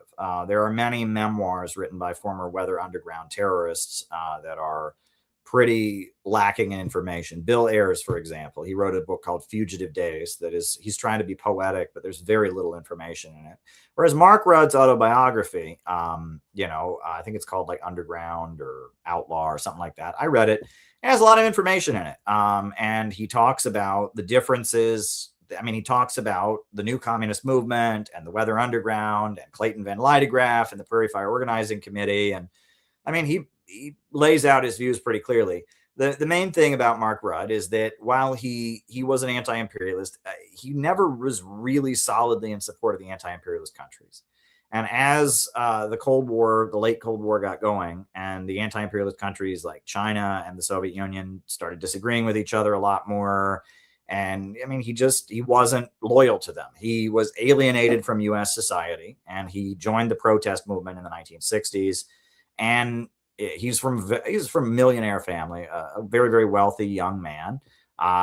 And so he ended up being, mainstream media blew him up into like a celebrity in New York City, and is kind of a leader of Students for a Democratic Society. And then he just became a terrorist. And actually, one thing that he talks about in his autobiography is the Weather Underground people were not very nice to him. There was a kind of a culture of, what you call like the struggle sessions in the group. And he was actually kicked out of the Weather Underground for like years, right? Even though he was underground, he's hiding from the FBI, and he did something wrong. He had the wrong position in an argument or something. And they for a year he was underground, but he was expelled from the group, and then they sent someone to go meet him and let him back in. And and that finally he just got sick of the whole thing and turned himself into the FBI. When I saw him speak at Kent State University, his speech was all about we should all be Democrats and we should all join the Democratic Party. He's pretty lame. And I've also heard that he's pro-Israel. I don't know that for a fact, but I've heard people say that he's a liberal Zionist, that he's pro-Israel. So I'm not surprised you say he's wearing an FBI t-shirt. He turned himself into the FBI. He, especially denounces China, but he denounces a lot of anti-imperialist countries now. And I don't know. He's kind of, he's interesting. I will say his interviews, that he's given are interesting in that, he does regret some of what the Weather Underground terrorists did, but at the same time, he does still, like, even though he doesn't support the anti-imperialists, he really does understand that American imperialism is a force of evil in the world. He does understand that. And that's one of the interviews he gave. He said, he's like, well, what do you do with this knowledge? If you know that you live in the country that is the center of so much evil around the world, what do you do with that? So I don't know. He's from a generation ago, right? He's from a generation ago. He's just one of these Weather Underground people. And, Bill Ayers has evolved into kind of a lame, woke Democrat. Most of the Weather Underground people have gone in bad directions. Mark Rudd is like most of them. One thing that I will say, I have written a lot about the new communist movement in the 1970s. And I wrote my book on the new communist movement, which, it's part of a bigger text I did called Out of the Movement to the Masses. I wrote like a little pamphlet on the history of the new communist movement. And a lot, the Weather Underground in particular, there's a lot of people who talk about them because they were terrorists, because they blew things up, right? There's this kind of romantic violence, story about them. They kind of have this romanticized following. But I will say that, you know, and this is my pamphlet. Very, very few people in their histories of the Weather Underground talk about the old guy who was like their boss, who was the guy who was telling them what to do, Clayton Van Lydegraf, right? And in my histories, I talk about Clayton Van Lydegraf, right? You know, he's got a Wikipedia page, but he was probably, and he was a generation older than they were. The guy who was largely responsible for telling them what to do was Clayton Van Lydegraf. And Clayton Van Lydegraf is a very, very interesting figure who had intelligence connections. He had been a U.S. military guy who had functioned as a liaison between the Red Army in China and the U.S. military during the Second World War.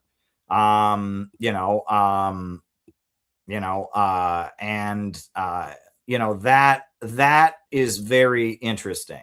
Clayton Van Lydegraf was from Washington State. He was a young man in the 1930s. He joined the Communist Party. During World War II, he was in the U.S. military, and his job was to arrange for the U.S. military to send guns to Mao to fight Japan. And so he developed big connections with the intelligence wing of the Chinese government. Eventually the Chinese Communist Party became the ruling party. But while they were still just fighting Japan, he was in charge of American deliveries of weapons to them.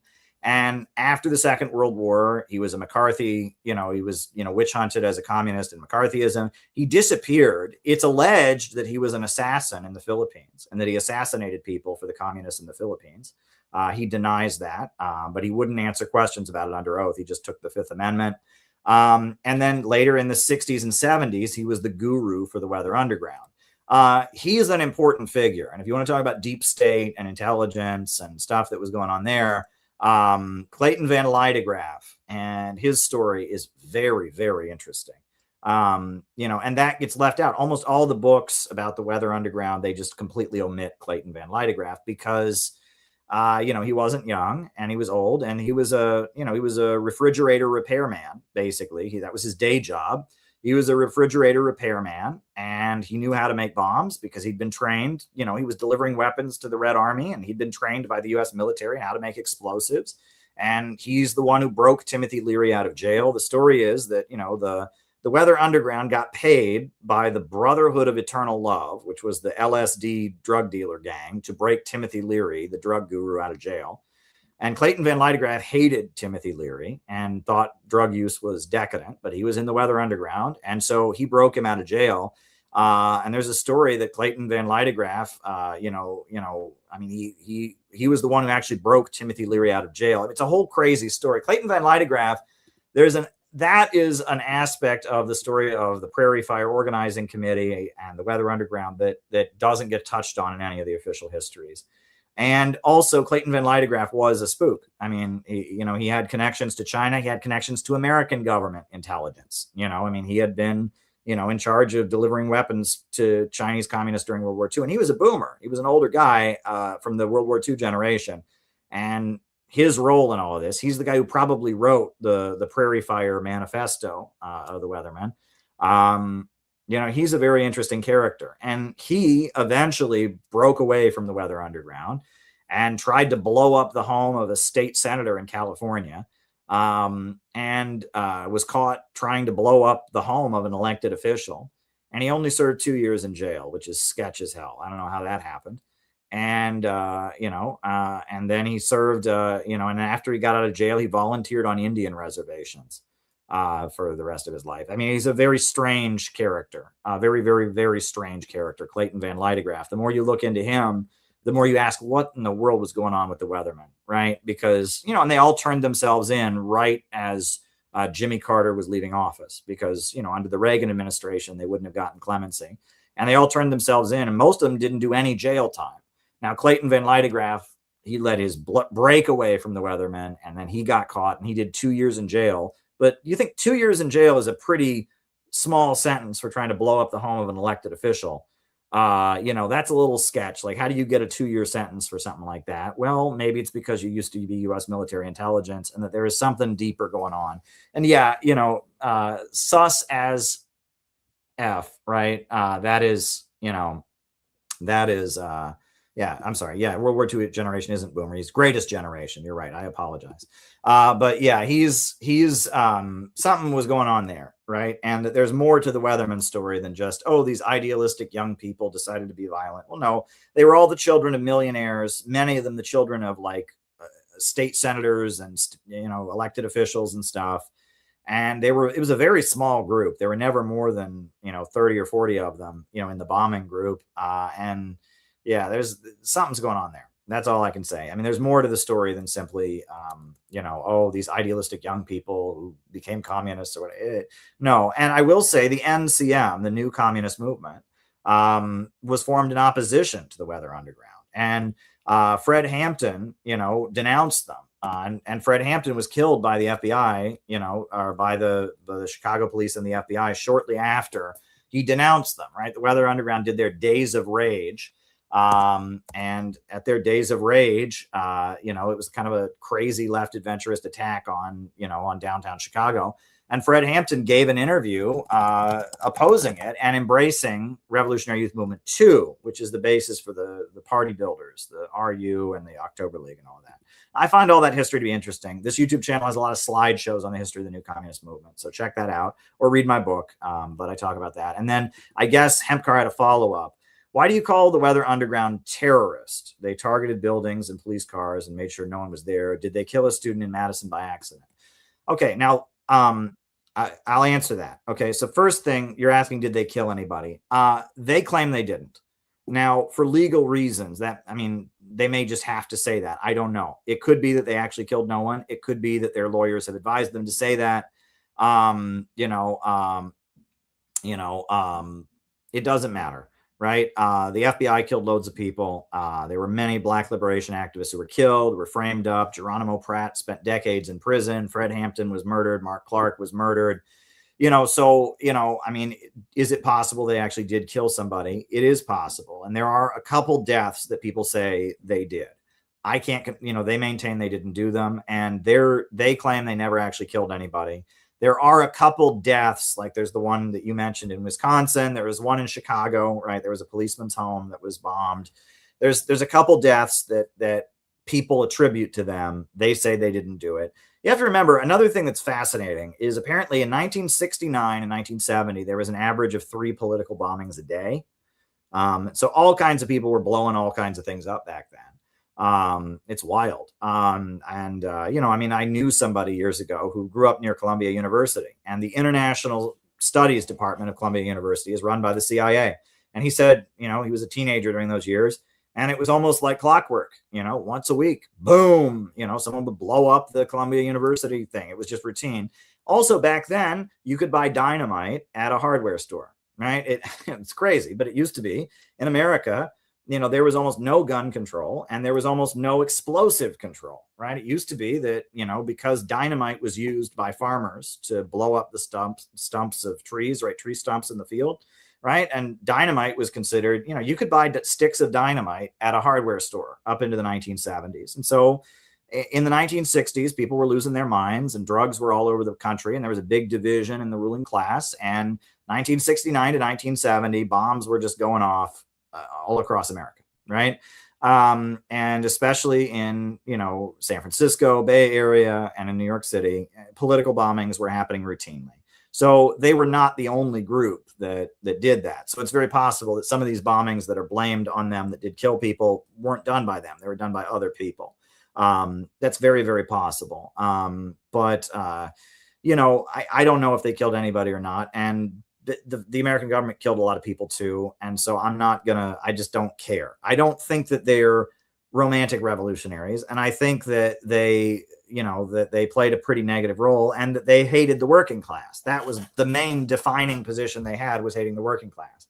Why do I use the word terrorist to describe them? I'm using the word terrorist not as a pejorative, but as a scientific term, right? Those who believe it is a political line, that you believe the way to advance the revolutionary or the anti-imperialist movement is to engage in assassinations or bombings or lone wolf isolated acts of violence. That's called terrorism. That is a political line, right? I use a political definition of terrorism, not, in our time. The word terrorism is very interesting. The word terror, it comes from after the French Revolution. They had the reign of terror, where there were mass executions after the French Revolution.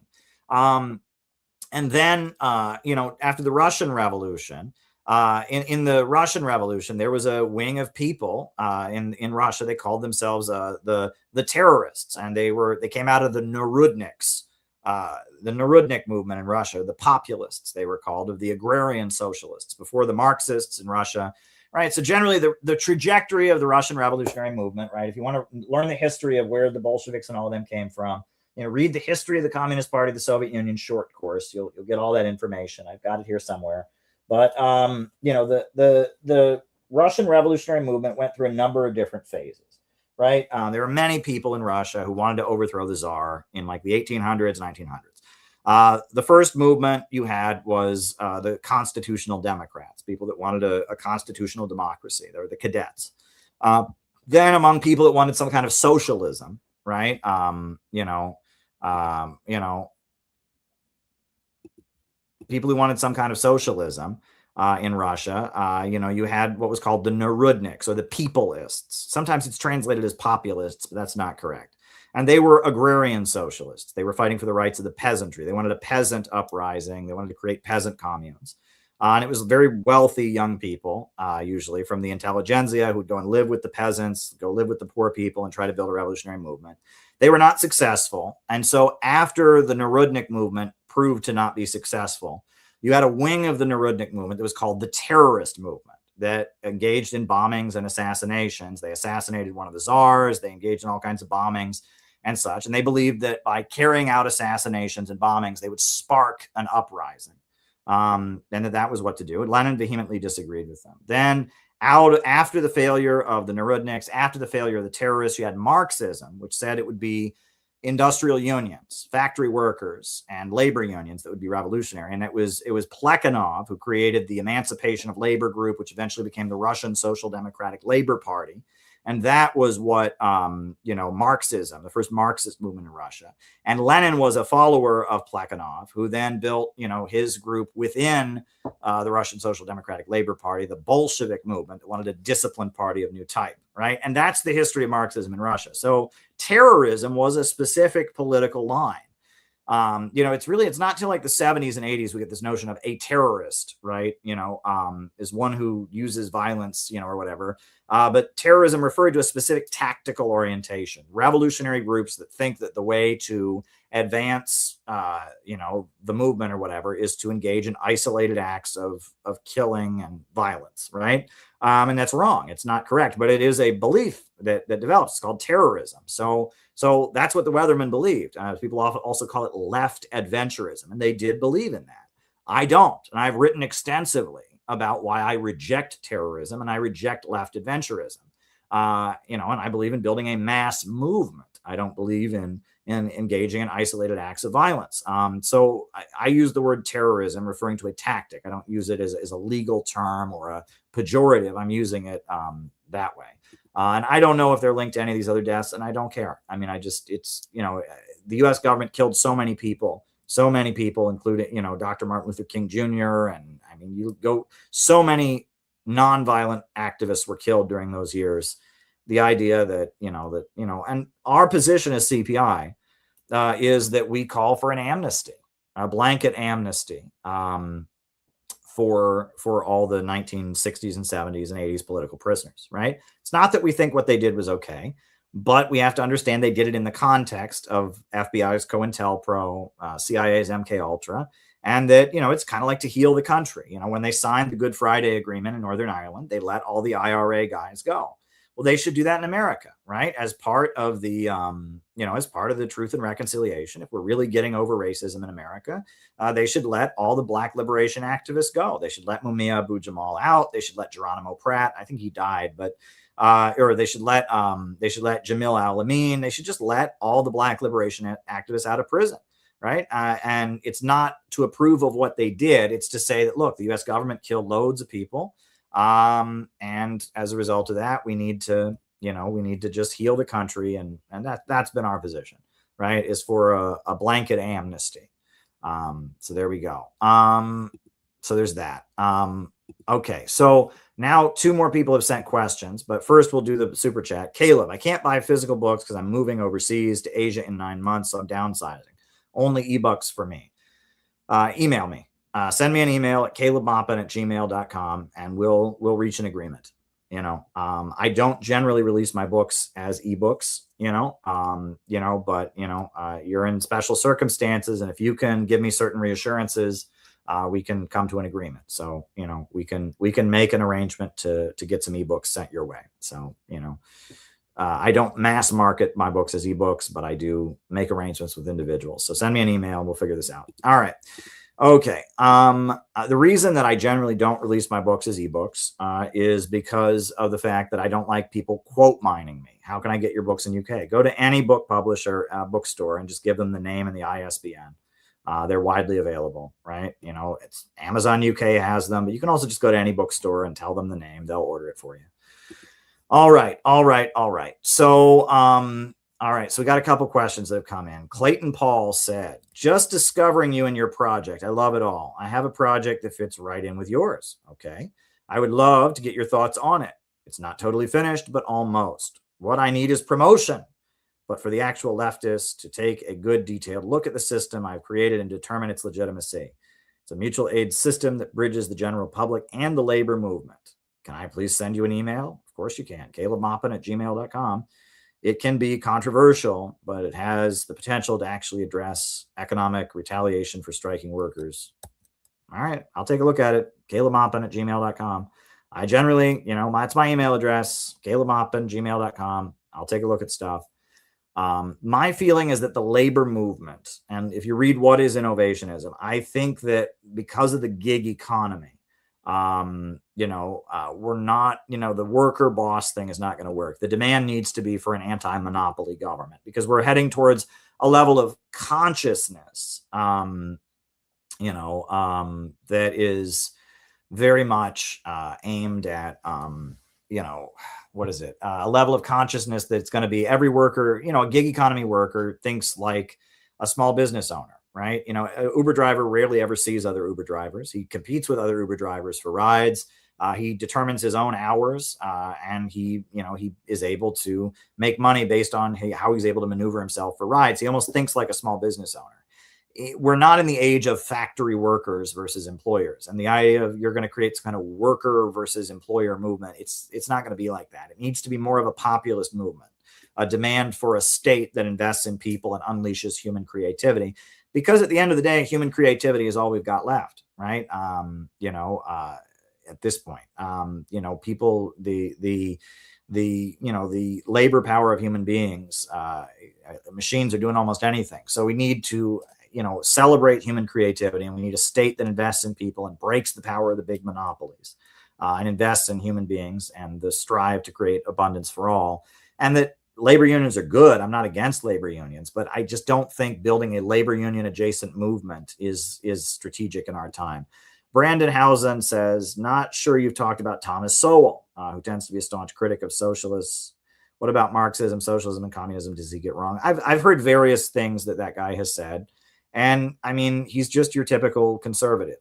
He thinks communism is taxes, right? And that communism is when you take money from people who've worked hard and give it to lazy bums who don't work. He has just kind of standard right-wing talking points. He equates communism with social democracy and with the welfare state. And, I mean, I don't know. And again, we're at the point, I am at the point where I don't even really feel a need to claim communism or Marxism. I am an anti-imperialist. I think that the rising new economy in the world that is broken out of the rule of Wall Street in London, what they've got in China, what they've got in the Bolivarian countries, what they got in Russia, what they've got in Iran, that layer of the world that is broken out of the rule of the Western system by having states that come out of an anti-colonial revolution that organize the economy, that utilize the market sector in order to unleash growth, right? Having a pro-growth state that invests in people. I think that's the way of the future. And, some of those states call themselves 21st century socialist or socialism with Chinese characteristics. Some of those states, don't consider it to be socialism, but they still have largely state-run economies. But I think there's a role for the market But the main thing is profits cannot be in command. You cannot have the irrationality of the market, and you need a pro-growth state that is unleashing human creativity and investing in people. And that's not exactly classical Marxism. I'm not advocating that the factory worker rise up and overthrow the employer. I'm not doing that.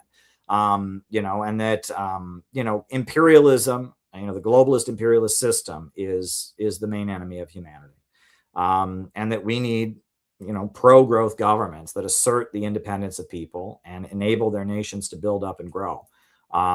There's elements of Marxism, Leninism in that, right? And that's what the 5-year plans with Stalin were about, et cetera. But at the same time, I think there's a role for, the market in terms of consumer goods.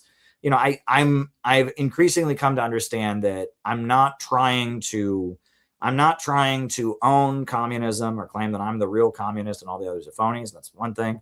And number two, I'm also, not trying to say that what went on in the Soviet period is what we need to bring back. I recognize the great achievements of the Soviet Union, defeating the Nazis, inventing space travel, and the idea that, you can't have socialism, everyone just starves. That's ridiculous, right? And that anti-communism is based on a lot of lies and naivete.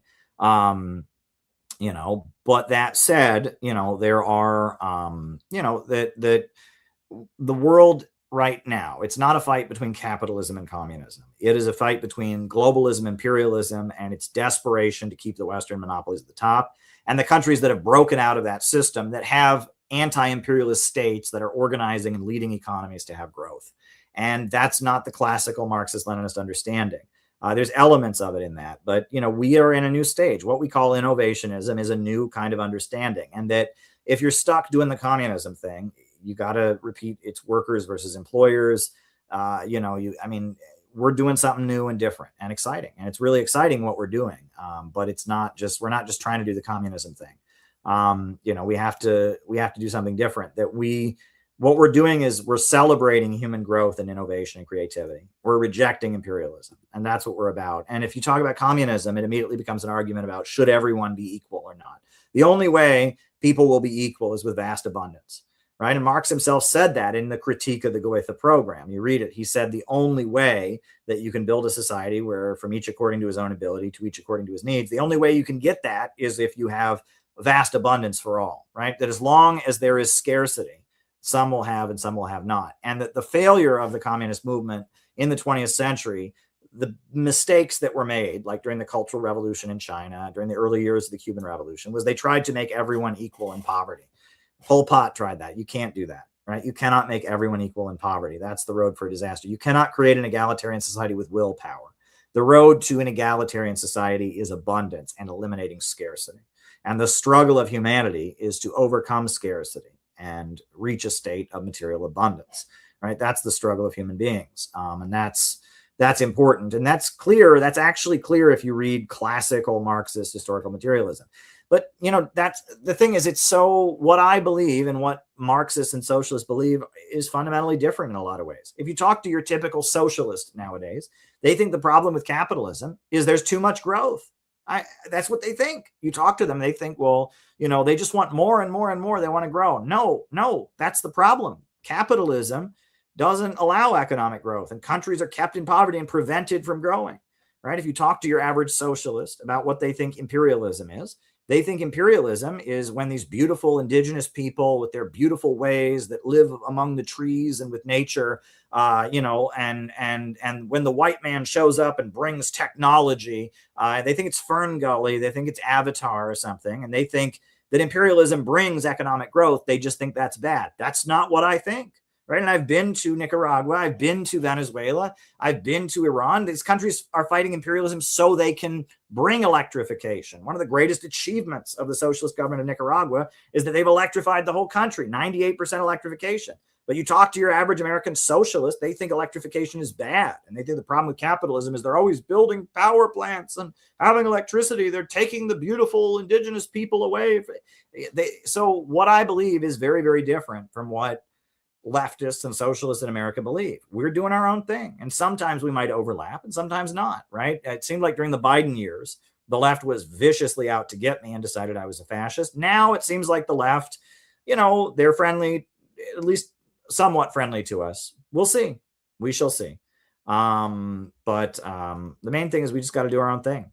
We got to build our own movement that is pro-growth, celebrating human creativity, and opposing imperialism. So, yeah, I'm glad people have sent questions. It is appreciated. And, I do want to remind people we're having our convention coming up. The link is in the chat about it. And I guess I'll put on this video, and if anyone wants to send any more questions, feel free. buymeacoffee.com/Caleb Maupin is the best way to send them. But yeah, we'll put on this video. This is about what is imperialism, globalism.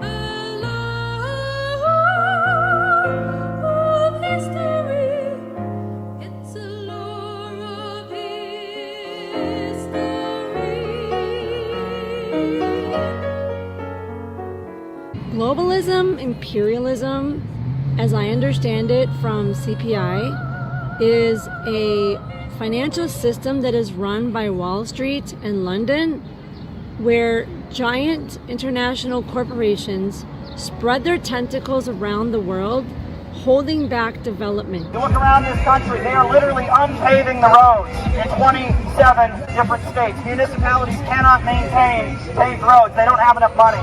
They're unpaving roads all across America. Our life expectancy has gone down by 2 years. Is Iran the one doing this to us? No. This is being done by big corporations, vultures, bankers that are looting the public budget to serve an international system. How I define globalism/imperialism is the growth while the private banks and private corporation grows and scams the regular working person in America. In its modern time, colonialism. Globalists, elite, oligarchs, corporatists, the deep state. I mean, it's all that same class of people that are at the top, and they want to stay at the top. They sink their fangs into Africa, they sink their fangs into Latin America, they sink their fangs into Asia, and they have U.S. military bases to accompany the corporations to extract huge profits from across the planet, while we, the American people, the American working class, American working families are left behind. Not only are they doing something that's immoral by conquering other countries, but they're also doing it in a way that does not benefit the working people of the core empire. It only benefits this global ruling class that has hollowed out industries and has financialized everything. Nigeria is a country in Africa with so much oil, but the people of Nigeria are in deep and utter poverty because their oil is controlled by ExxonMobil, BP, Shell, and Chevron, and they are prevented from building up their own economy. And there are many examples of this, and that imperialism is going around the world in degrowing countries. Our servicemen do not want to fight. On the aircraft carriers that they have parked outside of Iran, you have thousands of American servicemen intentionally clogging the toilets and trying to flood the aircraft carrier because they know that the Iranian people are not their enemies. And the countries that have broken free from that system, like Burkina Faso, where they are creating food sovereignty and economic independence, get demonized as juntas and authoritarian. Iran is not the enemy, folks. Israel's the enemy. The Zionists are the enemy. Epstein elitists are the enemy. Their system is more destructive than productive. I really appreciate the Center for Political Innovation because we are a family. We understand that we have to encourage each other and that to stay on the revolutionary road, we also need to work on personal development.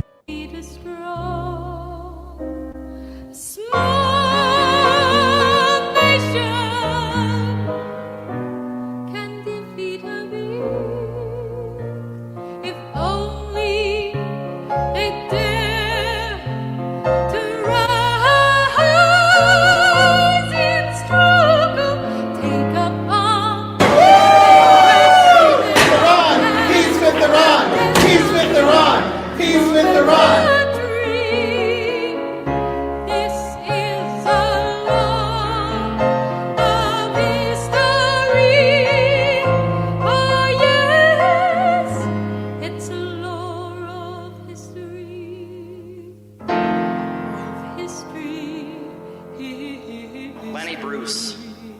comedian. He had a joke that he told that went like this. I don't know if you've ever heard it.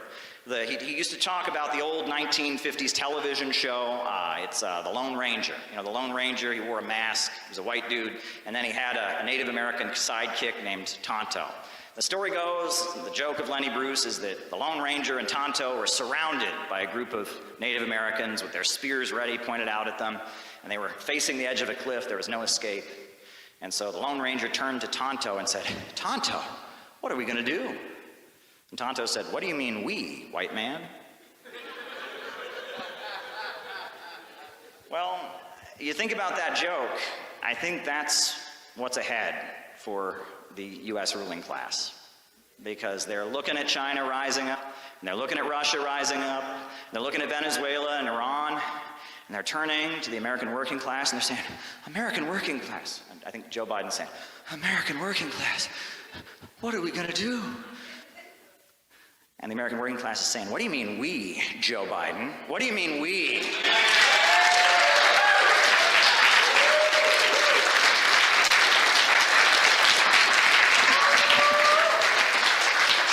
An author of a brand new book called Imperialism and Anti-Imperialism. And when I first started flipping through this book, what struck me wasn't necessarily that I agreed with everything in it. In fact, there's plenty of things here that I think people are going to want to challenge. But what I found interesting is that Caleb is trying to answer some really big questions that a lot of us have been wrestling with lately. And what makes the book interesting is that it's not just a collection of Caleb's thoughts on world events.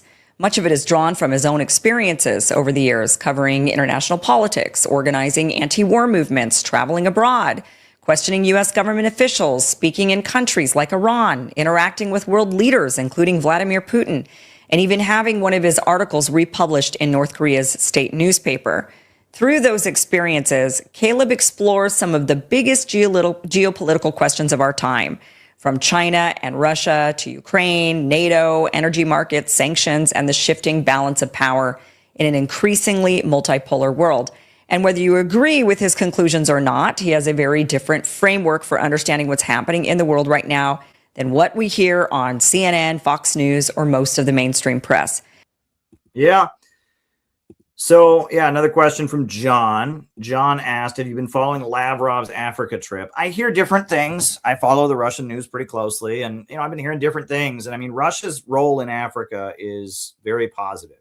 And what they're doing with the Union of Sahel States, but with other African countries, is very, very positive in terms of helping them build up state-run industries, helping provide military support against terrorism. Russia's, they talk about Russia's Africa pivot. Russia's not having an Africa pivot. They've made clear they've always supported Africa, but at this point, their relationships have matured to a certain new level. But Russia's always been that way. I remember when the special military operation first started, and we were marching through the streets of New York City, chanting, "Russia is not our enemy." And there would be people giving us thumbs up. And the people doing it were often Africans, right? Wealthy Africans who live in New York City were giving us thumbs up, right? There's a minister who's speaking at our CPI convention who is from Mali, and he's from a quite conservative church, but he sees that Russia is a big friend of Mali. Mali's part of the Union of Sahel States, and the role that Russia plays in Africa is very, very, very positive. So I go to Russia pretty frequently. I was there in April.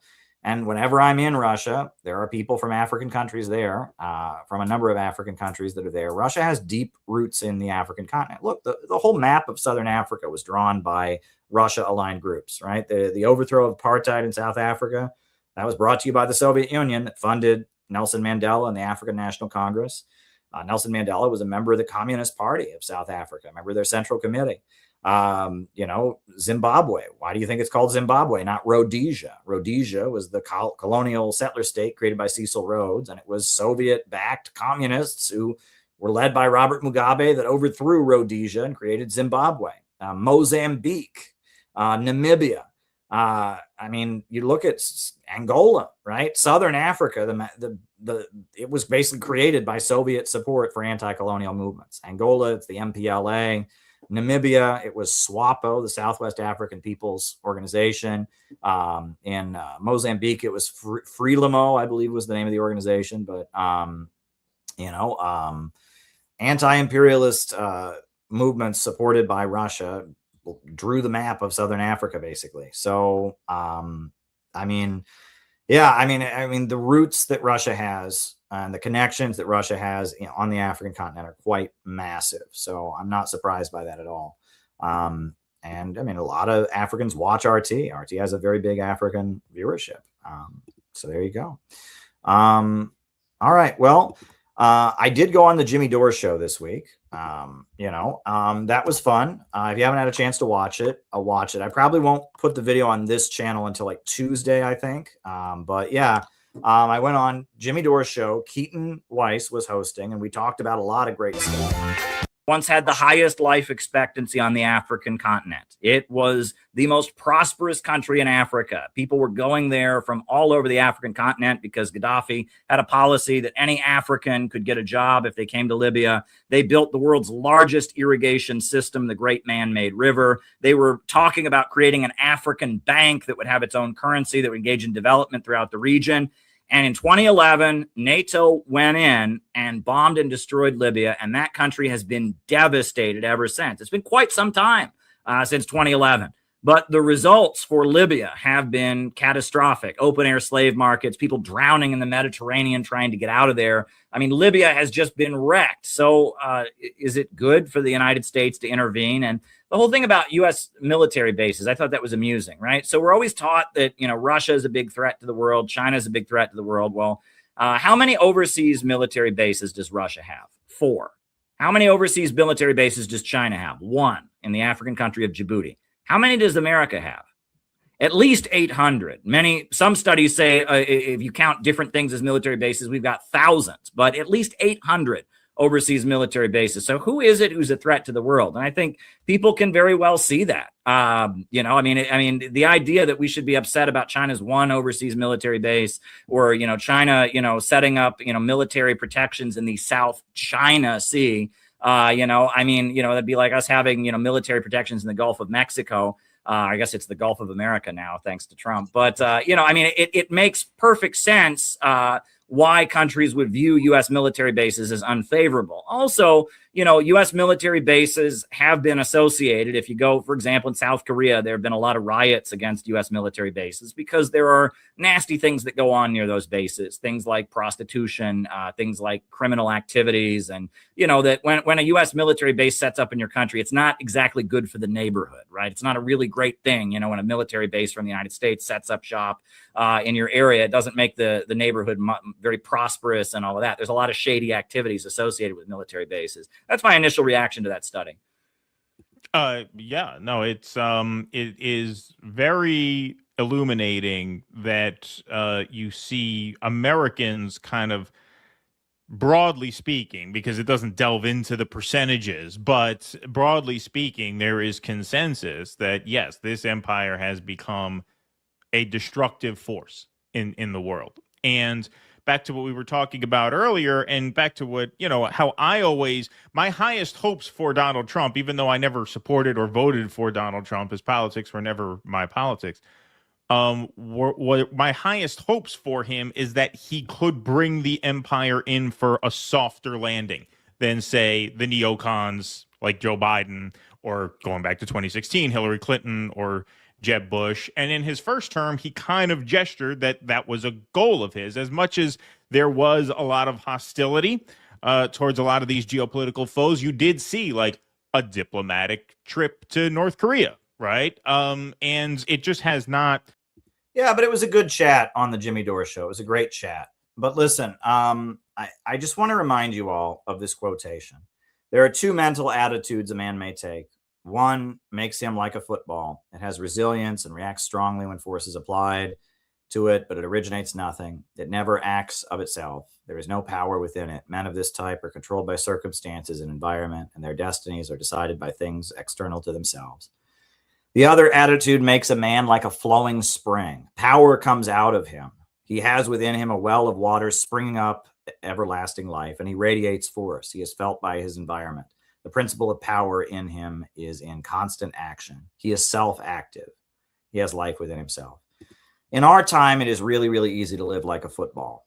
You know, social media, mainstream media, and the way our society is, it is designed to just, you know, roll you along into hopelessness, into passively accepting what the ruling elite have offered. But making a decision to join a mass movement and to be part of something is a way of asserting your basic humanity. And that's why it's so important that we build the Center for Political Innovation. And in a way, you're asserting your independence, because that's not what you're supposed to do. You're supposed to be pessimistic. You're supposed to vote for one of the major parties. You're supposed to think there is no hope. But by saying, no, we have our own agenda of anti-imperialism, not a Democrat agenda, not a Republican agenda. We have our own agenda of anti-imperialism.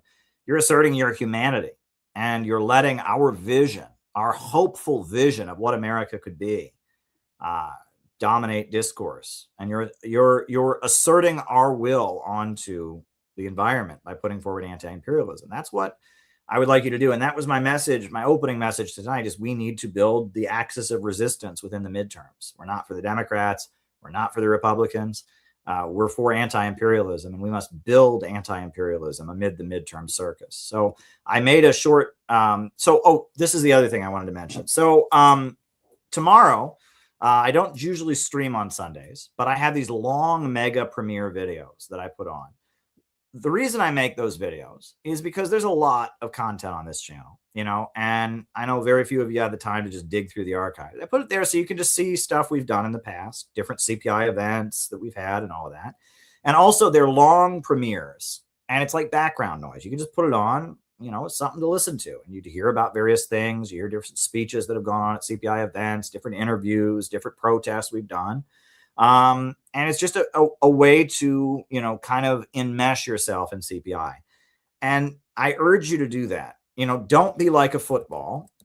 Make a decision, because you are very much a product of what you surround yourself with. If you watch depressing, pessimistic, hopeless material, you will feel depressing, hopeless, and pessimistic. If you watch optimistic material, and if you watch inspiring stuff, you're going to be inspired. And if you watch stuff that educates you and expands your understanding of anti-imperialism, if you learn to think like an anti-imperialist and like an innovationist, I believe you will be more in line with our project and what we're trying to do, and you will be a happier and more motivated person. So I urge you, if tomorrow you have the time, just turn on the mega premiere. It'll probably start around 10 or 11 in the morning, Eastern Standard Time. It'll go on for 6 hours or so.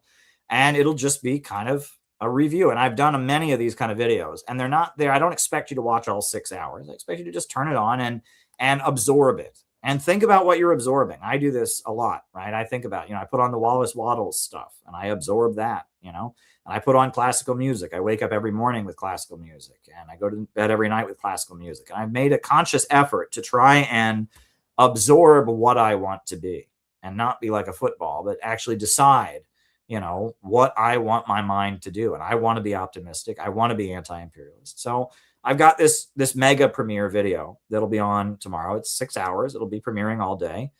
Turn it on. And, you know, if you're cleaning your apartment or you're exercising or something, use it as background noise and just kind of absorb that innovationism. And I would encourage you to do that. But the main thing is you have to make an active decision.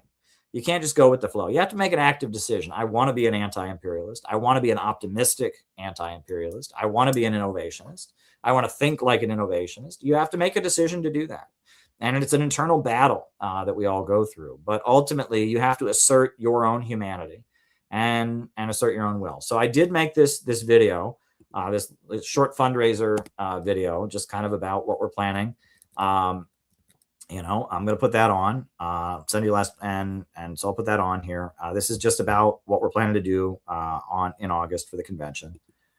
Here at a park in Brooklyn, and like many of you, I am trying my hardest not to think about the political nightmare our country is in. Rising inflation, a war against Iran that never should have happened, 2 big parties controlled by big monopolies and corporations and the Israel lobby. I'm trying not to think about all of that. Instead, I'm focusing on the positive, which is we're building a movement. And that is happening. The Center for Political Innovation is building a movement of working people that are educating themselves about anti-imperialism, that are organizing and building. And that's the only thing that's going to get us out of this. It's going to take a mass movement, not podcasts, but community. And that's what the Center for Political Innovation has been telling people from the beginning. We've got to build a movement where working people come together and teach anti-imperialism and assert their interests against the big monopolies. Now, we're headed toward our convention in August 15th in Chicago, and we need your help. If we're going to pull it off, we need your support. Everything costs way more at this point. Flights are way more, gas is way more, everything costs more. Our members are working people. You can shoot us $5, $20, $10, $100, whatever you can do. It'll make things go a lot easier. Our August convention is happening, August 15th in Chicago. We need you to support us to make sure it goes as smoothly as possible. I think that as hard as it may be, we have really taken some big steps forward in solidifying our organization. We now know much better how to work with people, how to maintain relationships, how to align with different organizations that have similar goals. We're moving ahead as an organization. We have been in a process of growing and developing, and we are getting better and better and better at what we do. So please take this time to go to cpiusa.org/donate and send us a contribution so that we can do what we're getting better and better at doing every day as we prepare to move forward in the coming months. We're heading into the fall as the midterm election happens to spread an anti-imperialist message everywhere we can. Send us a contribution at cpiusa.org/donate today. We are prepared to hit the ground running this fall. We've got to solidify our ranks, so please send us a contribution so that we can make August successful. Yeah. So that's the video I made. It'll be shown repeatedly during the 6-hour mega premiere tomorrow. Our convention is coming up in Chicago. If you really want to get involved and be part of what we're doing, I recommend you come. And the registration link is down below. I'll drop it in the chat. We're building a movement. We got to build an anti-imperialist movement. The only future that America has is a future beyond imperialism. And I'm tired of being pessimistic, and I'm tired of just sitting on the internet and wallowing in negativity. We need to build a movement with other people. That's what we need to do. We need you to be part of that movement. So that's CPI, Dare to Struggle, Dare to Win. Yeah, I'm going to put on the closing music. And thank you very much, everybody. Hope that you'll be in Chicago at our convention. And I'll be back probably Monday or so. I'm probably not going to stream tomorrow night, but you never know. But I'll be back. There's plenty to talk about. So dare to struggle, dare to win, everybody. Have a good night. New upsurge in the struggle against U.S. imperialism is now emerging throughout the world. Ever since World War II, U.S. imperialism and its followers have been continuously launching wars of aggression. But the people of various countries have been continuously waging revolutionary wars to defeat their aggression. And while the danger of a new world war still exists, and the people of all countries must get prepared, revolution is the main trend in the world today.